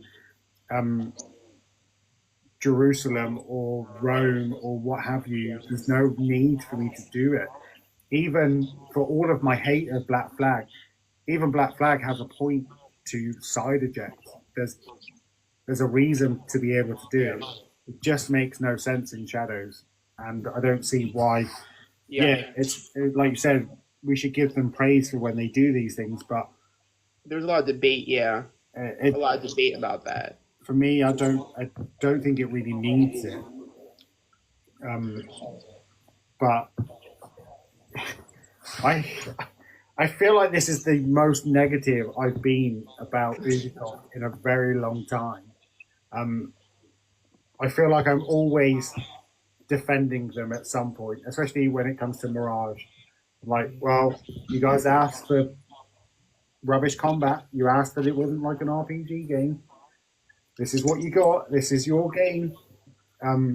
So I feel like I'm always defending them, but I can't defend their recent. Especially, I can't defend Quebec. I can't. You had Bordeaux show you how to do things, and somehow you monumentally messed it up. That's the thing, James. You say about you've not really been critical. It's because you've always been like your authentic self, and that's how you've always felt. And we're just at a point now where there's a real drop-off in quality that it is starting to show. We're hearing all the key content creators within the community are starting to make Ubisoft aware, and I hope they're listening, because we're all really annoyed, and not so much about the parkour and the combat, but more like obviously the other thing, like the malpractice when it comes to the what would you call it, like the Helix store and the microtransactions. That's a big thing. Obviously, we mentioned it before. The lack of quality and the collaboration, and yeah, so it is a real like negative week for Assassin's Creed. And I guess the only real news that I would say was positive that came out of this week is where we're going to move on to next. Is we're looking at the Assassin's Creed Netflix TV show. We finally have an update. It's been in development for 5+ years, so it is nice to have a bit of an update on it. And the actor who has been announced as the co-lead for the series is Toby Wallace. And James, you have some facts about this young actor. I'm not familiar with him myself. No, so I don't know much about him either. So I decided to do a little digging just so that we could have an understanding of what we had in store. So he was nominated for an IFI award for Best Actor in Lucky Country, which is like a Australian Academy Awards thing. Okay. And then he was also won an AACTA award, which is the Australian acronym for Best Actor in a Leading Role in 2020 for his role in Baby Teeth. Nothing I've ever seen before. Not familiar with this. I actually don't mind this. I don't mind having a bit of an unknown stepping into a role. I think it's really difficult when like a big actor can come in and take on a role, and there's sort of the expectation and weight that comes with it. But I actually don't mind someone I've not heard of coming in and making the role their own. And speculation now is, of course, because they're filming in Italy, it's going to be ancient Rome, and details are spilling out from no real source. It's a bit of a trust me bro source. Ancient Rome, and people are discussing Nero and stuff, but there's no real evidence on it. But it could be, but ancient Rome it's spanning across hundreds of years and maybe even longer. I'm just thinking of like the key moments in history, with the emperors and everything. And they're saying Nero, so could be very interesting. I mean, I'm a big fan of like the Gladiator movies, especially the new one that came out, Gladiator 2. I haven't seen that one yet. Incredible. Yeah, really cool. It's got the two emperors and they sort of play off each other. It's just it's incredible. So if there's anything like that, I'd be really happy. And Charlie, how do you feel about this? A bit of an unknown actor stepping into the weight of Assassin's Creed and all that comes with it, especially after Michael Fassbender. Yeah. Oh man. All right. So with the Michael Fassbender one, I was always a believer that I never thought that Assassin's Creed would be best for a movie format. That is, unless the movie format was telling a very kind of contained story. But with the Assassin's Creed movie, they tried really hard to kind of like teach the people about like Assassin's Creed lore while at the same time telling like a new story. And I was just like, it It was too much. It was too much for one movie to it to be coherent. It feels like the Assassin's Creed fans didn't really get a lot of the moments that they wanted from it, because a lot of it they had to play kind of like exposition to kind of be like, all right, I know all you Assassin's Creed fans are here for like some more Assassin's Creed content, but all the people who aren't familiar with Assassin's Creed, we have to kind of catch you up with how any of this works. And I don't think they were able to do a good job with that because of the format. Now with this new thing, I'm very excited about it. Very, very excited about it, because once again, I really think Assassin's Creed could really be a strong candidate for just a television show, just because there is a lot to balance with it, but I think that's better done in a TV show. Now, they have like their two options here, which is, a completely original story that's canon or like whatever, like how like they did with Cal, where it's like, okay, like we don't know this guy, or do a retelling, of stuff that we've already seen in the game, or something in the middle, maybe something a game adjacent. And it's just like, I personally think that the strongest option out of all of those would be a retelling of events of the game. Now, I don't know if that's what they're going to go for, but I used to be someone who was like, adaptations and remakes, like, don't need them. That's all that's in, like, that's all that's out these days. But then I saw The Last of Us, the first season of The Last of Us, and I think that shook waves across television, because, like, I think The Last of Us was one of the very few, if not one of the only times where, like, a video game adaptation like had that much commercial success and was able to please fans who were looking for like all the things to be faithful, but they also were able to be creative and add more value to the parts that even the game could, because of the format. And that's how you adapt something well. You use the format to make the source material richer. And that's something, there's ways that you can make Assassin's Creed richer as a TV show that maybe in the games it can't always do. Because if you think about it, in video games, a lot of the hours that you're experiencing the game are filled with the actual gameplay, cutting down people and jumping across rooftops and stuff. And in a TV show format, obviously, a lot less of it is going to be about that, because you can't just keep showing that over and over. You need to fill it with dialogue and drama and stuff that actually makes the story richer. So I feel like that's how you can make this, like, say if they did the Ezio story, that's how they can make the Ezio story 10 times richer than maybe we even got in the games, because they have so much more time to dive into what were just mere side quests in the game, or tiny little conversations that they can expand upon, make them larger, kind of like dialogues. They can give us some like deleted stuff that maybe didn't make it into the game just from like the archives, and they can talk more about those things. So like that's what I'm kind of excited about, is seeing what they're going to do with it. They do decide to go with a completely original story. That's fine.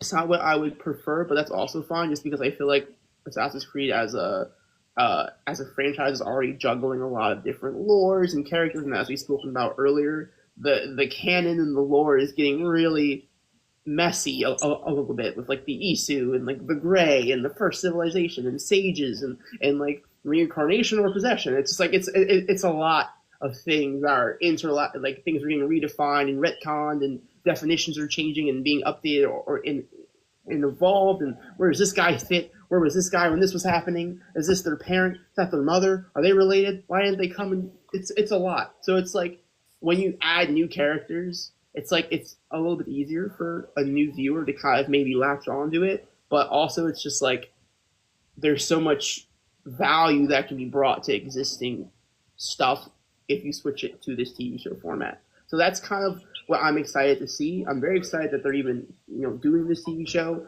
I was very happy when Ubisoft kind of talked about their future plans of maybe expanding into like the multiplayer realm, and expanding into like the television realm, and expanding into all these different areas. I hope they don't overextend themselves, but I think in the long run it can be good, because it creates just more opportunity to bring larger amounts of people together, larger amount of voices together from different areas, and a lots of opportunity to make Assassin's Creed as a brand that much richer. And I think this is a good place to do that. I think we can see some of these stories become more intimate and become a lot more emotionally moving when told in, you know, this format. And I think he can do a good job. And I also agree. I would rather have someone who has something to work for be casted. You know, if you get like a big name actor, you know, like, oh, we've got Pedro Pascal as Ezio, everybody. It's just like, oh, of course, you know. And it's just like, it just seems like maybe the creative team might not have to work that hard because they have like these big name actors in it. So, and they usually have like the most marketing material, and it's like all like the commercials and the ads, and they did a lot of that with like The Last Airbender. But this is the biggest thing, regardless of whether they do an original story or they do a retelling. I think the thing that they have to get right is the tone. The tone of it has to be right. It can't be like, I don't know if any of you guys seen like The Last Airbender, the new Netflix show, but it's just like, it's like a bunch of people in like Halloween, like kind of like Halloween costumes. It doesn't feel like they actually considered what these outfits might look like in this period, going through these weather conditions, through this time period, how to adapt a cartoon, how to adapt a video game to real life isn't just a one-to-one copy, because it might look a little silly. These like someone jumping off of a rooftop and landing on the ground and still being called a human being might look a little silly in live action. They might have to over CGI it. So how do you take these concepts and make them faithful to like the source material, but keep the tone that made them special? You know, I definitely think that means like making sure that things look authentic. If we're doing Assassin's Creed, I don't want the hidden blade to look like some like little like plastic toy. You know, I want it to feel real. I want to feel the weight. You know, the kind of like in that one movie about Ezio's dad. I forgot what it was called. Lineage. Lineage. You know, where it's like I remember watching Lineage and I was just like the big like goofy like hood, you know, and I'm just like, I just want it to feel real, and I think that's something that they did do pretty well in the Michael Fassbender. So all the historical scenes were just so well crafted, and the costumes felt real, like those people felt like they actually existed in those times, and everything was just like designed flawlessly. It was just like the story was a little too crammed, but I want to see that same level of craft on this TV show. I don't want it to feel like a little too cheap or too like kind of like, you know. I think you've summed up really well what the TV show could be, and also I'm sort of from a devil's advocate's point of view. I think I'm very protective of Ezio and his story, and I'm not sure how I feel about a retelling. But what you're saying is completely valid. It could add more depth. I actually watched a video on this yesterday by Willis Makes Movies where he said the exact same thing. It could add a bit more lore to Ezio, could expand his brother, and do all these things. But I don't know how I feel about it. I feel like it has to do a completely new thing, maybe weave in some minor characters, but I just don't know how I feel about someone else playing Ezio. And like the voice will be different, the acting will be different. I don't know. I think I'm too protective over it. But you are right. It would redirect it to a completely new audience. It has the potential to open up new doors and new stories. And I think maybe I'm being like not very open minded about it. No, so. It is risky. It is risky, and like I think if they even have like a slight hesitance, about if they can do it, then like they shouldn't touch it, And I think why I would flip it and agree with you too is just like how much they struggled to find a showrunner when they were first doing this. It's like they had people who had their own ideas, and Netflix and Ubisoft are like, hold up, we can't let you take the idea and like run off with it too much. They're if the Ubisoft and Netflix are very protective over what they're trying to make, then like over a showrunner's creative vision, then that kind of clues me in that there is a little bit of friction behind the scenes over what this should be and look like. And even that slight friction, those slight disagreements kind of creatively, that's enough to be like, okay, maybe we shouldn't have them like in the scenes arguing over like how to kind of adapt Altair or Ezio or any of these stories that we've come to love if they can't, be solid and agree on that point. But at the end of the day, whether they adapt it or they do something completely new, like it all comes back to that tone, and they really need to make sure that it doesn't come off as too cheap, in my opinion. That's like an issue that a lot of adaptations run into and kind of kills it before it even takes off is if people are just like, what's up with these costumes? Why is his hair like that? Everything looks like it's filmed on like a green screen soundstage. It's just like, it needs to feel authentic. I think that's my view on it. I personally don't think that they can do anybody that we've had in a video game. For the simple fact, if they have anyone like Altair, Ezio, Connor, Edward, or any of them, the first thing that you're going to get from people is they don't look like Ezio, they don't look like Altair, they don't sound like him, they don't. We see it all the time. Look at The Witcher when that first came out. Everyone wasn't sure about Henry Cavill being Geralt, and now Liam Hemsworth, they're like, it doesn't look right, and he doesn't. But it's a video game character that you're never going to get somebody that looks perfect like them. So I think just to avoid after this week, Ubisoft can't afford any more slip-ups. From now on, it needs to be virtually perfect for them. It needs to be the best it can be. It can't be half-assed. It needs to be almost perfect, which means that they have to get the casting right. Yeah. So I can see that Toby Wallace is the co-protagonist, so he's the co-main character. So he could be playing the modern day character that would also be the historical character, but that would make him the main character. So he could potentially be at some point somewhere. So it's really difficult to see where they're going to go with this. I think the moment people heard Rome, they instantly went, we're getting Ezio, and I think they're going to be disappointed. If they do Nero, it's going to be fun, because Nero is a wild character, to say the least. There's so much that they could do for it. The possibilities are endless. I just want them to have an original story. Mm-hmm. I don't necessarily want to see anything that we've seen already before.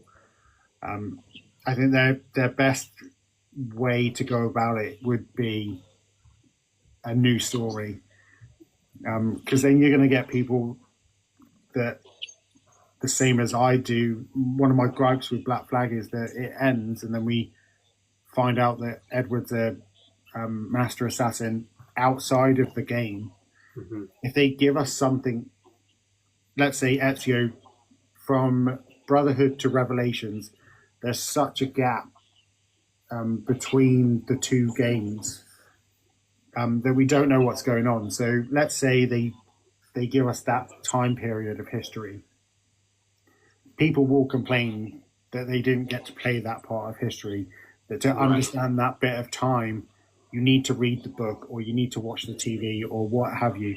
So I think if they stay away from that completely and just go for an original story, like Carl Lynch, if they just go for an original story, it's their best chance at success, I think, if they just do that.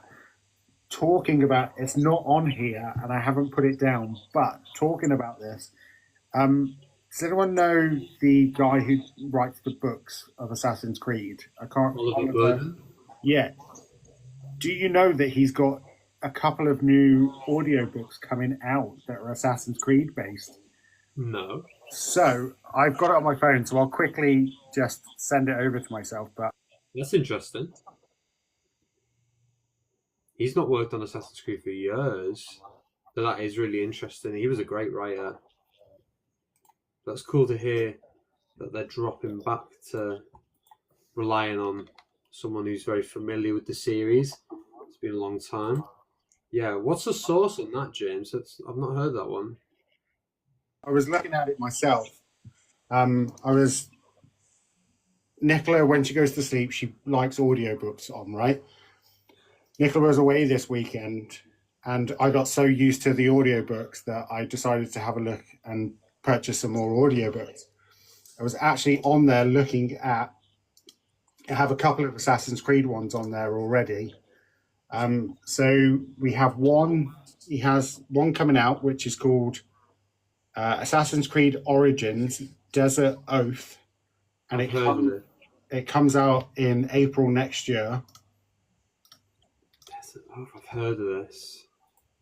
I wonder if it's maybe like a re-upload, or maybe like the audiobooks of these older books are coming out. Let me have a look at it. So I have, potentially it could be. It's just that they're down for pre-order. Right. So, yeah, they've been out a while. That one's been out a while. That's the Origins book. And I have another one called Underworld. I've heard of that as well.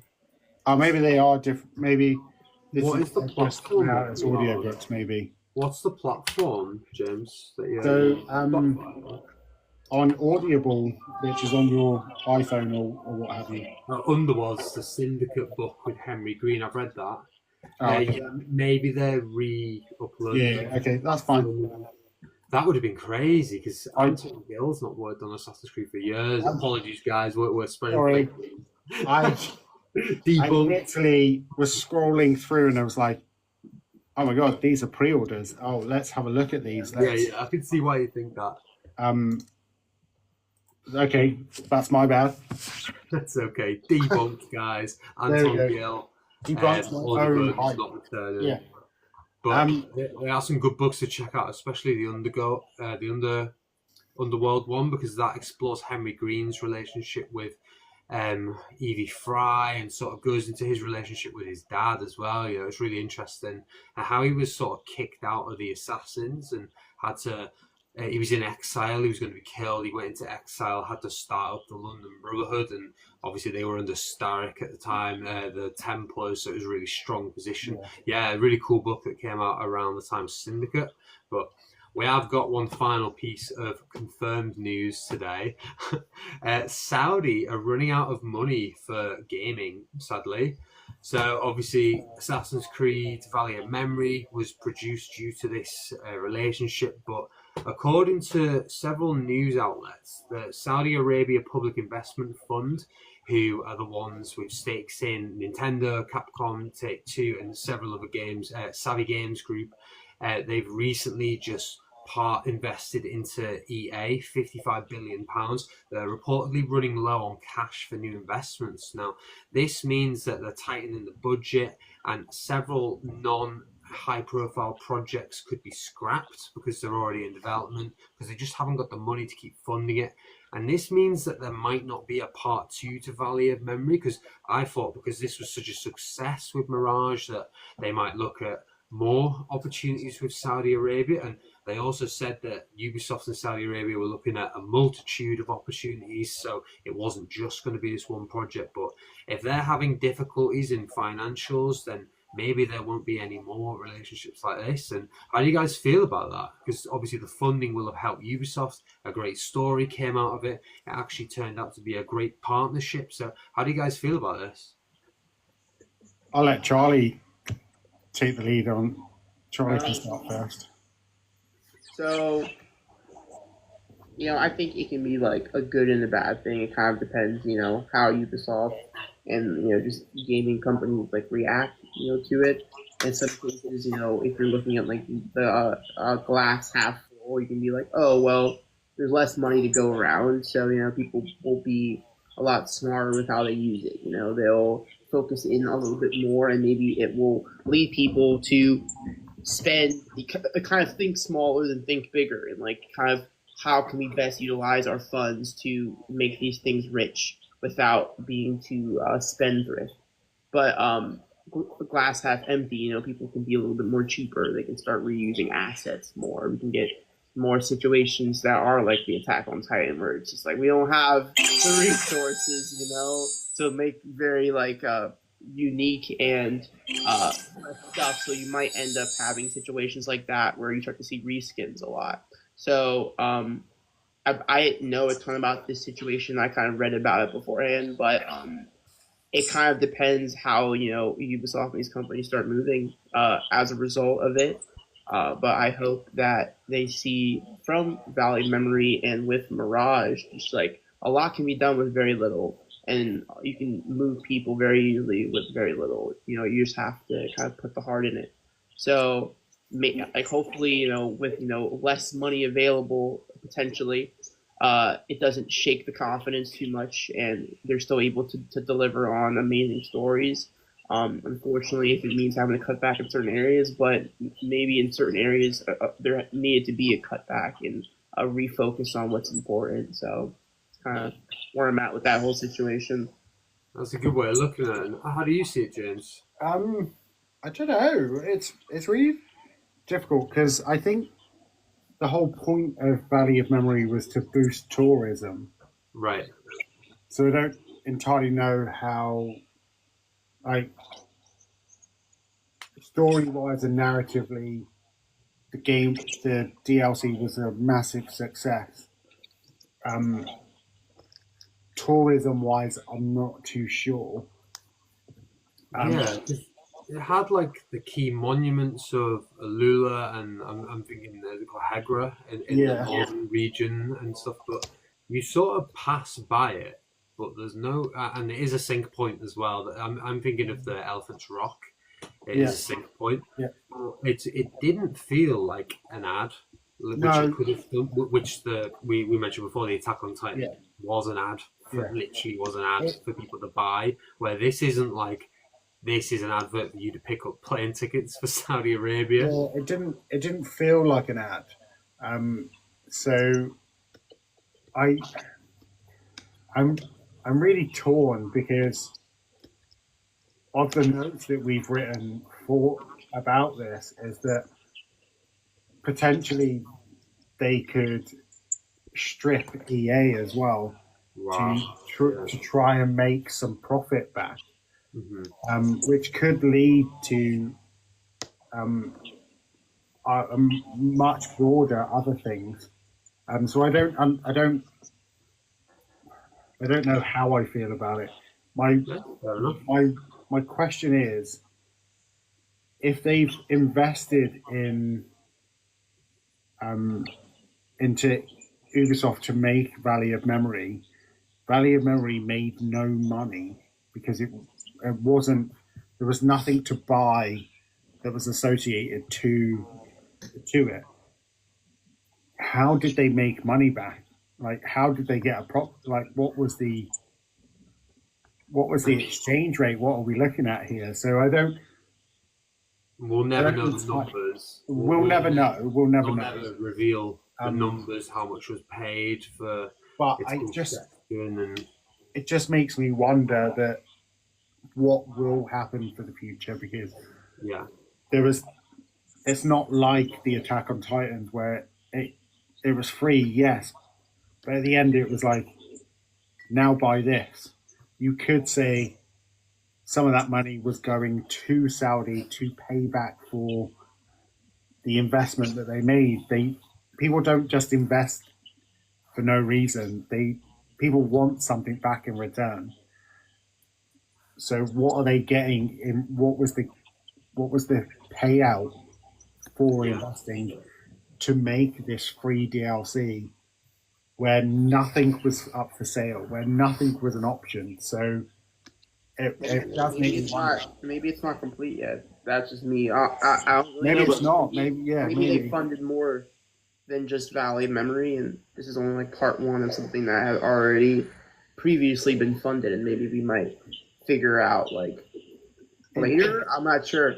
Yeah, it does make me wonder, because I'm pretty sure, didn't they, when they announced Valley of Memory, they said this is it. There is nothing else coming out.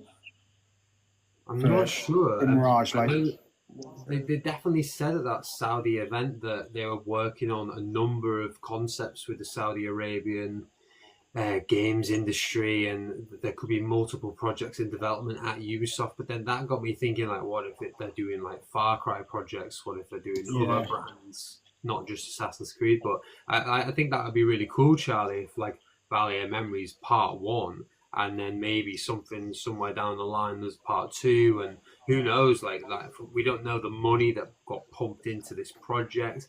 Like you say, this could be one part of, like, one slice of a bigger pie. Like, we don't know what's going on. Like there could be more. So I think that's a really, like, big picture way of looking at it.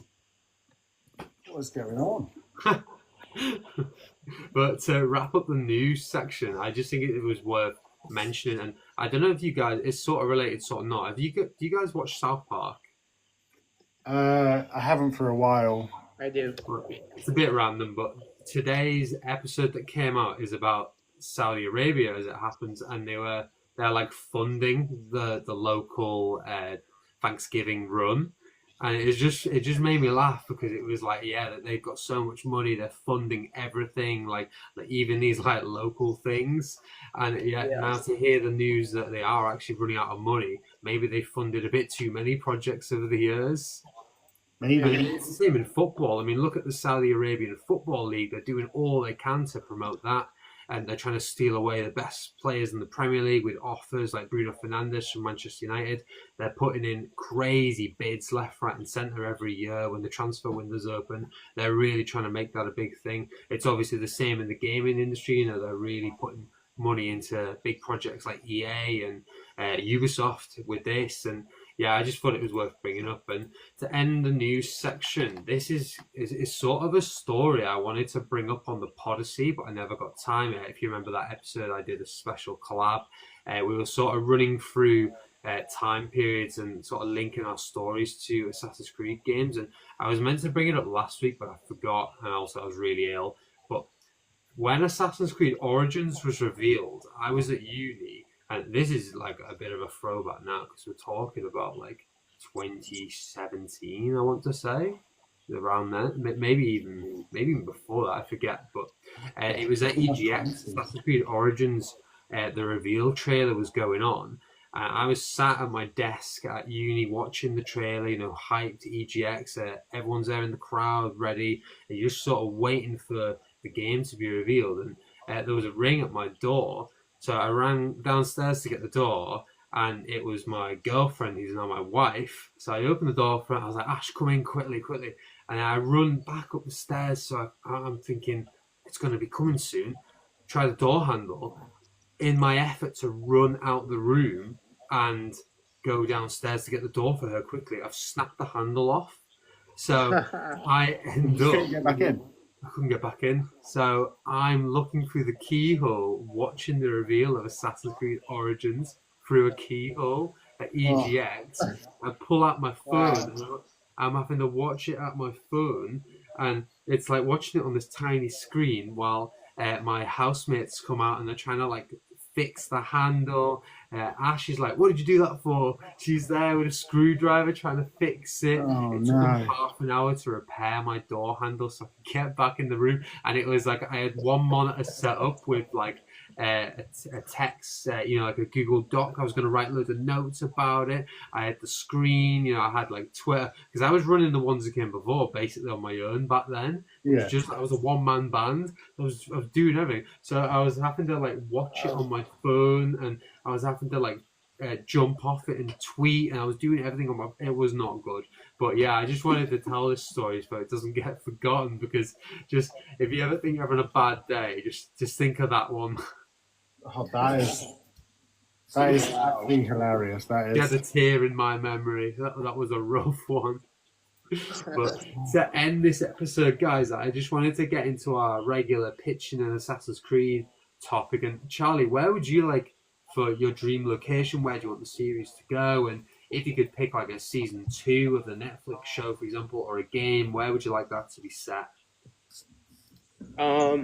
So I've had this for a while, just like where I wanted like my like dream game. So my setting would be, I know this is like, it's like the dream game for a reason, but I know they've done London a lot, but I would like London, England in the 1300s, sort of early 1300s, medieval.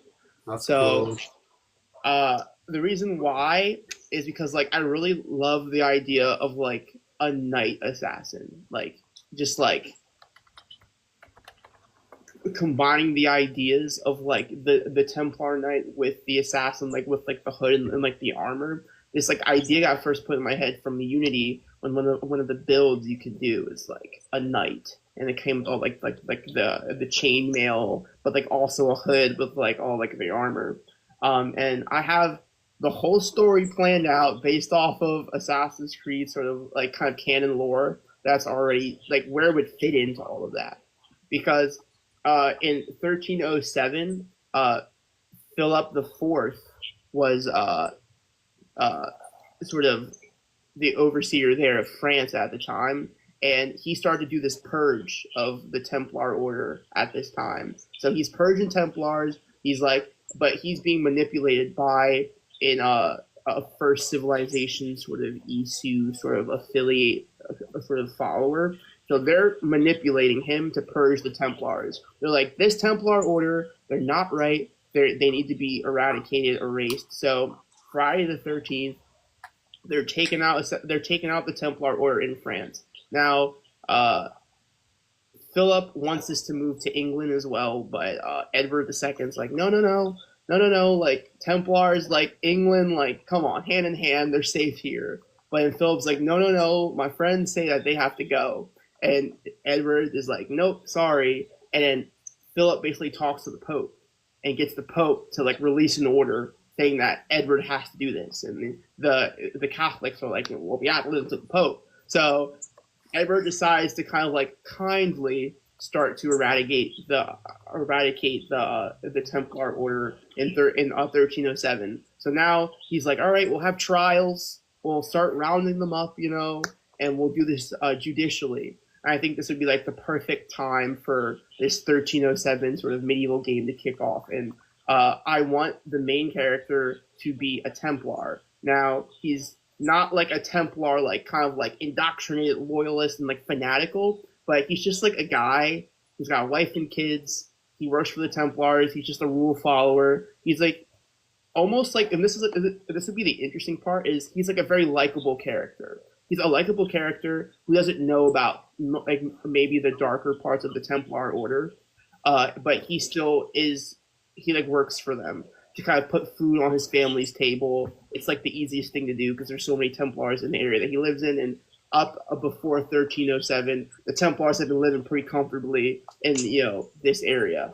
So once Templars start to get rounded up, some of the Templar fanatics start freaking out, and what seems very judicial on the surface level is chaos on the streets underneath, and kind of in the darkness. Basically, we've got the Templar fanatics who are basically like, we have to hold on to power. They're like arresting us in droves. They're like they're going to uncover our plans, our secrets, and that's when he starts to realize the kind of like the depths of the Templar order and what they actually do and what he's actually working for. At the same time, the assassins, they see this as an opening. They're like, oh, the Templars are getting uprooted. Now it's our time to kind of grab hold of power. So they start to kind of fight with the Templars while the Templars are kind of getting unseated by, the king. And I think this protagonist should be like maybe in his 40s. I'm really interested in the concept of an older assassin. I've been interested in that for a long time. So I feel like that's a story that I feel like would give us a fresh take on the Brotherhood, a fresh take on the Assassin's Creed formula, is like what happens when, these decisions and call to actions are made later in life, rather than, it being about legacy. It'd be about like a coming of age, but done later, a coming back to age, where it's like you have this older character. He thinks he knows everything. He thinks he's set for life. He's comfortable, gets uprooted. And now he's got to figure out how does he what can he learn? And I think that's when we get this like hybrid situation. He realizes that the Templars, they're about ready to, turn on him if he doesn't follow their plans. Because at this time, a lot of the Templar fanatics, they went to Scotland to escape Edward's purging. So they're like, you gotta come with us, you gotta be a part of us, or we're gonna betray you. And I named him William.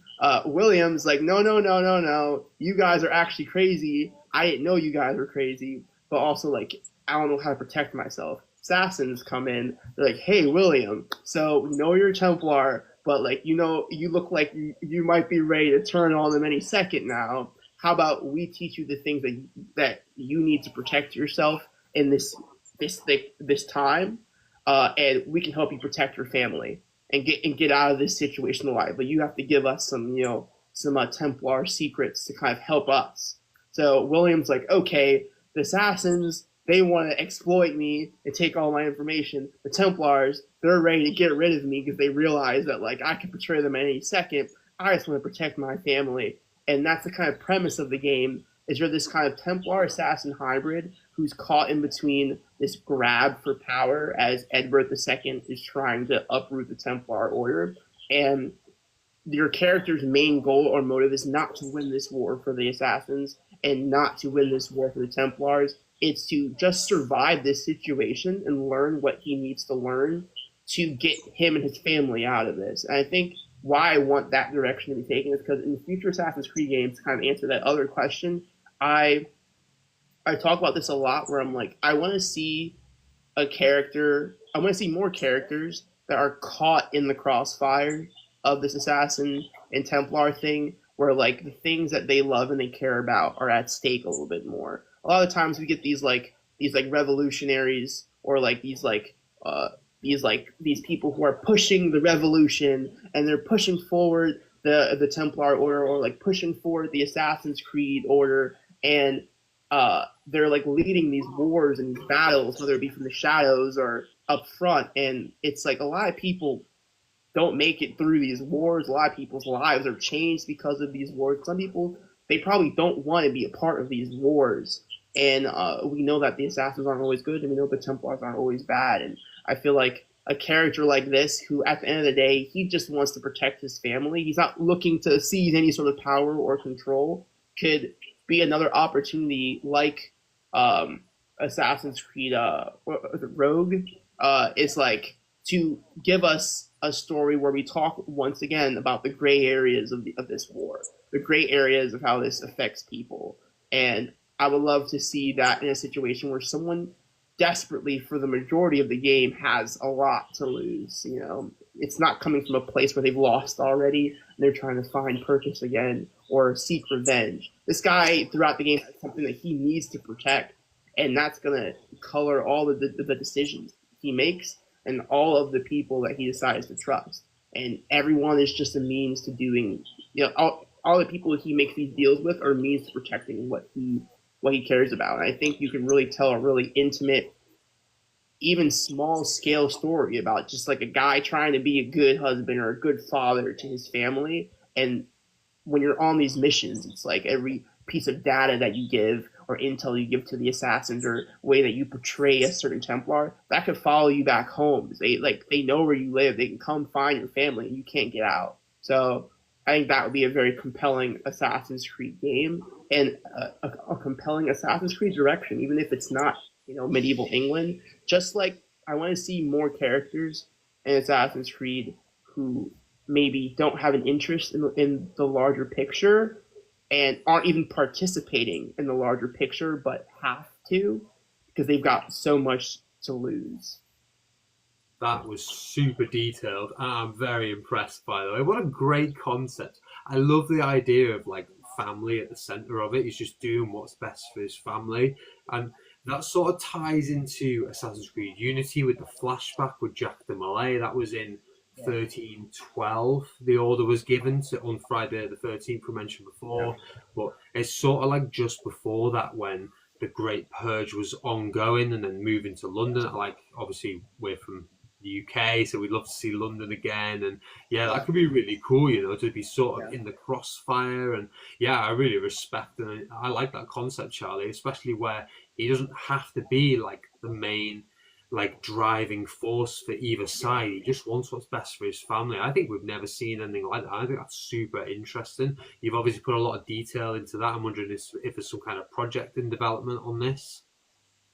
Oh, yeah, no, it's just literally just something I've had in my brain for a while. I think it also fits within the natural the natural evolution of the RPG games too, because they're exploring this like dynamic of having like this warrior tank kind of classed character, and this like kind of like Yasuke and Naoe, this like light agile assassin type character. And I was like, after I played Shadows, I was like, man, it would have been also cool if I could like be a character that was both of these things and have the option, because I know in some other games you have the flexibility to be like a more like tank warrior class or light agile assassin class, and this would be the opportunity to have that Templar assassin conflict that some people say is missing a little bit, but have it be like, well, do you want to lean more Templar or do you want to lean more assassin? There's benefits, there's pros, there's cons to that, and there's consequences to that as well. Not only from a gameplay standpoint, if you're like a tank, it might be hard to do certain things, like the same pros and cons we face with Yasuke and Naoe, but also narratively, if, that's how you can mix some of the things that we've already explored in the RPG, where it's like some of your decisions in like your play styles might lead to certain opportunities being easier for you. If you're out in the streets barging through, trying to protect your family using, like maybe more Templar Knight things that the character knows, maybe you may get intel a lot quicker, but you might, ruin certain relationships that you built because of, your aggression and assertiveness and not staying back and being a little bit more tactful. But then if you're an assassin and you try to plan and strategize and be a little shifty and like the shadows and everything, you might not always be in the right place at the right time. And, you might, how you approach these conflicts is going to lead to different outcomes. So I definitely think it's like combining a lot of things I feel like were successful in the past games, whether it be just like the multiple options to tackle, tackle a mission, having the flexibility of being like a tank class or like a light warrior class. But instead of it feeling like the game wasn't built for it, because I feel like in some regards, it felt like the game was a little bit more leaning towards Naoe's play style in certain areas, and they have done a lot of work to make it better in favor of Yasuke moving forward. But I think from ground zero, building a game that is for both of those play styles explicitly would definitely be good. That's really cool. How do you feel about that? Sorry, Cole, go on. Yeah, how do you feel about that? Because there's a lot of concepts there. Really cool. That is a lot of concepts, but I actually think it's a great time period. I don't know if you've seen it, Charlie, but I actually wrote a pitch for a Assassin's Creed game. It's set in Scotland, which was around 1295 Okay. 1305. So it was actually Edward's dad, Edward the First, Edward Longshanks. Yeah. He, in that pitch, he's the main antagonist. So I actually like your idea. I think it would tie really well into that sort of time period. And obviously Edward II had a lot to live up to. His dad was a notorious brute, and Edward II is... You see, there it goes. It writes itself. Father issues, right there. Yeah. Main character is father issues. Edward, father issues. Edward II was always seen as a weaker, as a weak person. Even his dad didn't trust him to carry on his war against the Scots. So he always was perceived as this weak character. So I actually quite like your idea. It works really well. And it gives us an insight into characters in a time period which, especially in England, it's not really discussed that much. Yeah. Like we don't talk about, like we don't, in schools, we don't learn about the First War of Independence in Scotland. We don't get taught about the stuff that Edward did. We get taught about the Battle of Hastings, World War One, World War Two. So there is a lot of time period where I feel like there's a lot of people that would benefit from seeing these things, because you learn so much about them that you constantly are looking. Especially myself, I'm when I play an Assassin's Creed game, I'm constantly going, is this character real? What did this person do? How does their real life play into this game? So Yeah. I feel like that's a really good idea, and to have somebody so torn between doing something that's right for their family is something that's not really spoken about in Assassin's Creed. Yeah. And I think it would work really well. We've always had my family's been killed, or something's happened and I don't know what to do, or we've never had this. My family's alive. I need to do what's best for them to keep them safe. So I definitely think it's a good idea, and I like how detailed and how passionate you are about it as you speak about it. So we're definitely going to drop back onto this concept, Charlie. We'll either get a series of videos produced about this idea, or we'll get some more pitching and Assassin's Creed series articles about it, because this was so detailed and it doesn't end here, guys. We're definitely going to be exploring this concept a bit further. I'll be setting homework for both these lads. Fantastic. I think we'll leave it there for today, guys. It's getting pretty late, and just a massive thank you for everyone listening. We're ranked on Google, so you can find us on there. I'm also getting back to releasing the clips every day for the podcast, the best bits, some of the worst bits, some behind the scenes, funny moments. So yeah, expanding Rally the Creed through that, and hopefully promoting the show in a positive light. So if you guys see any of the clips on your timeline, hit the like button, please. Another way you can support the show, head to Spotify. You can give us a rating. You can get involved with comments for the show. You can write in on our website, top right hand corner, contact us, or any comments. And Charlie, you've been such a great guest today. You're always a part of the show in the background, but to have you on the show today, honestly, you've been so great. You speak so well. Honestly, we've had such a great time. I feel like I've learned loads about you. I've never met someone who does so much. No, I appreciate it. I love being on. I love talking to you guys. I love talking about Assassin's Creed. So I've had a blast getting to do that for some time. So it's been great. And James, of course, thank you for joining. And next week, I believe you're hosting. I am. I'm just trying to find. A lot of people follow me. Just trying to find her full name. Yeah. Whilst we're waiting, Charlie, where can people find you? Yeah, so my main sort of place that I upload a lot of my content and updates on what I've been working on is my Instagram. That's _ Charlie M Cooper. It's CharlieMCooper _ If you're interested in my music video stuff or any of my projects, that's what I'm most active on. So that's where you can get in contact with me. Fantastic. We'll leave all the links to Charlie's accounts, especially the Assassin Lord on Twitter as well, your website, Instagram. You do so much, so we'll get all the links in the description. And next week, James, episode 21, we're joined by Danny, who's best known in the UK as Hijabi Who.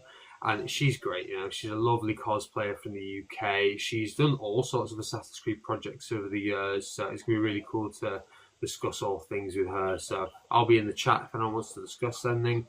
James, you looking forward to that one? I am, yeah. I like talking to cosplayers. This will be my second one now. Yes, Rick being the first. And yeah, so I've met Danny twice, I believe. The first time she was in costume, the first time it was at a Ubisoft Assassin's Creed event, and it was like a cosplay competition. And the second time she was out of costume. So I met her on two separate occasions, but she's really lovely. So that'll be really cool. Yeah. So I LinkedIn, by the way, if anyone needs to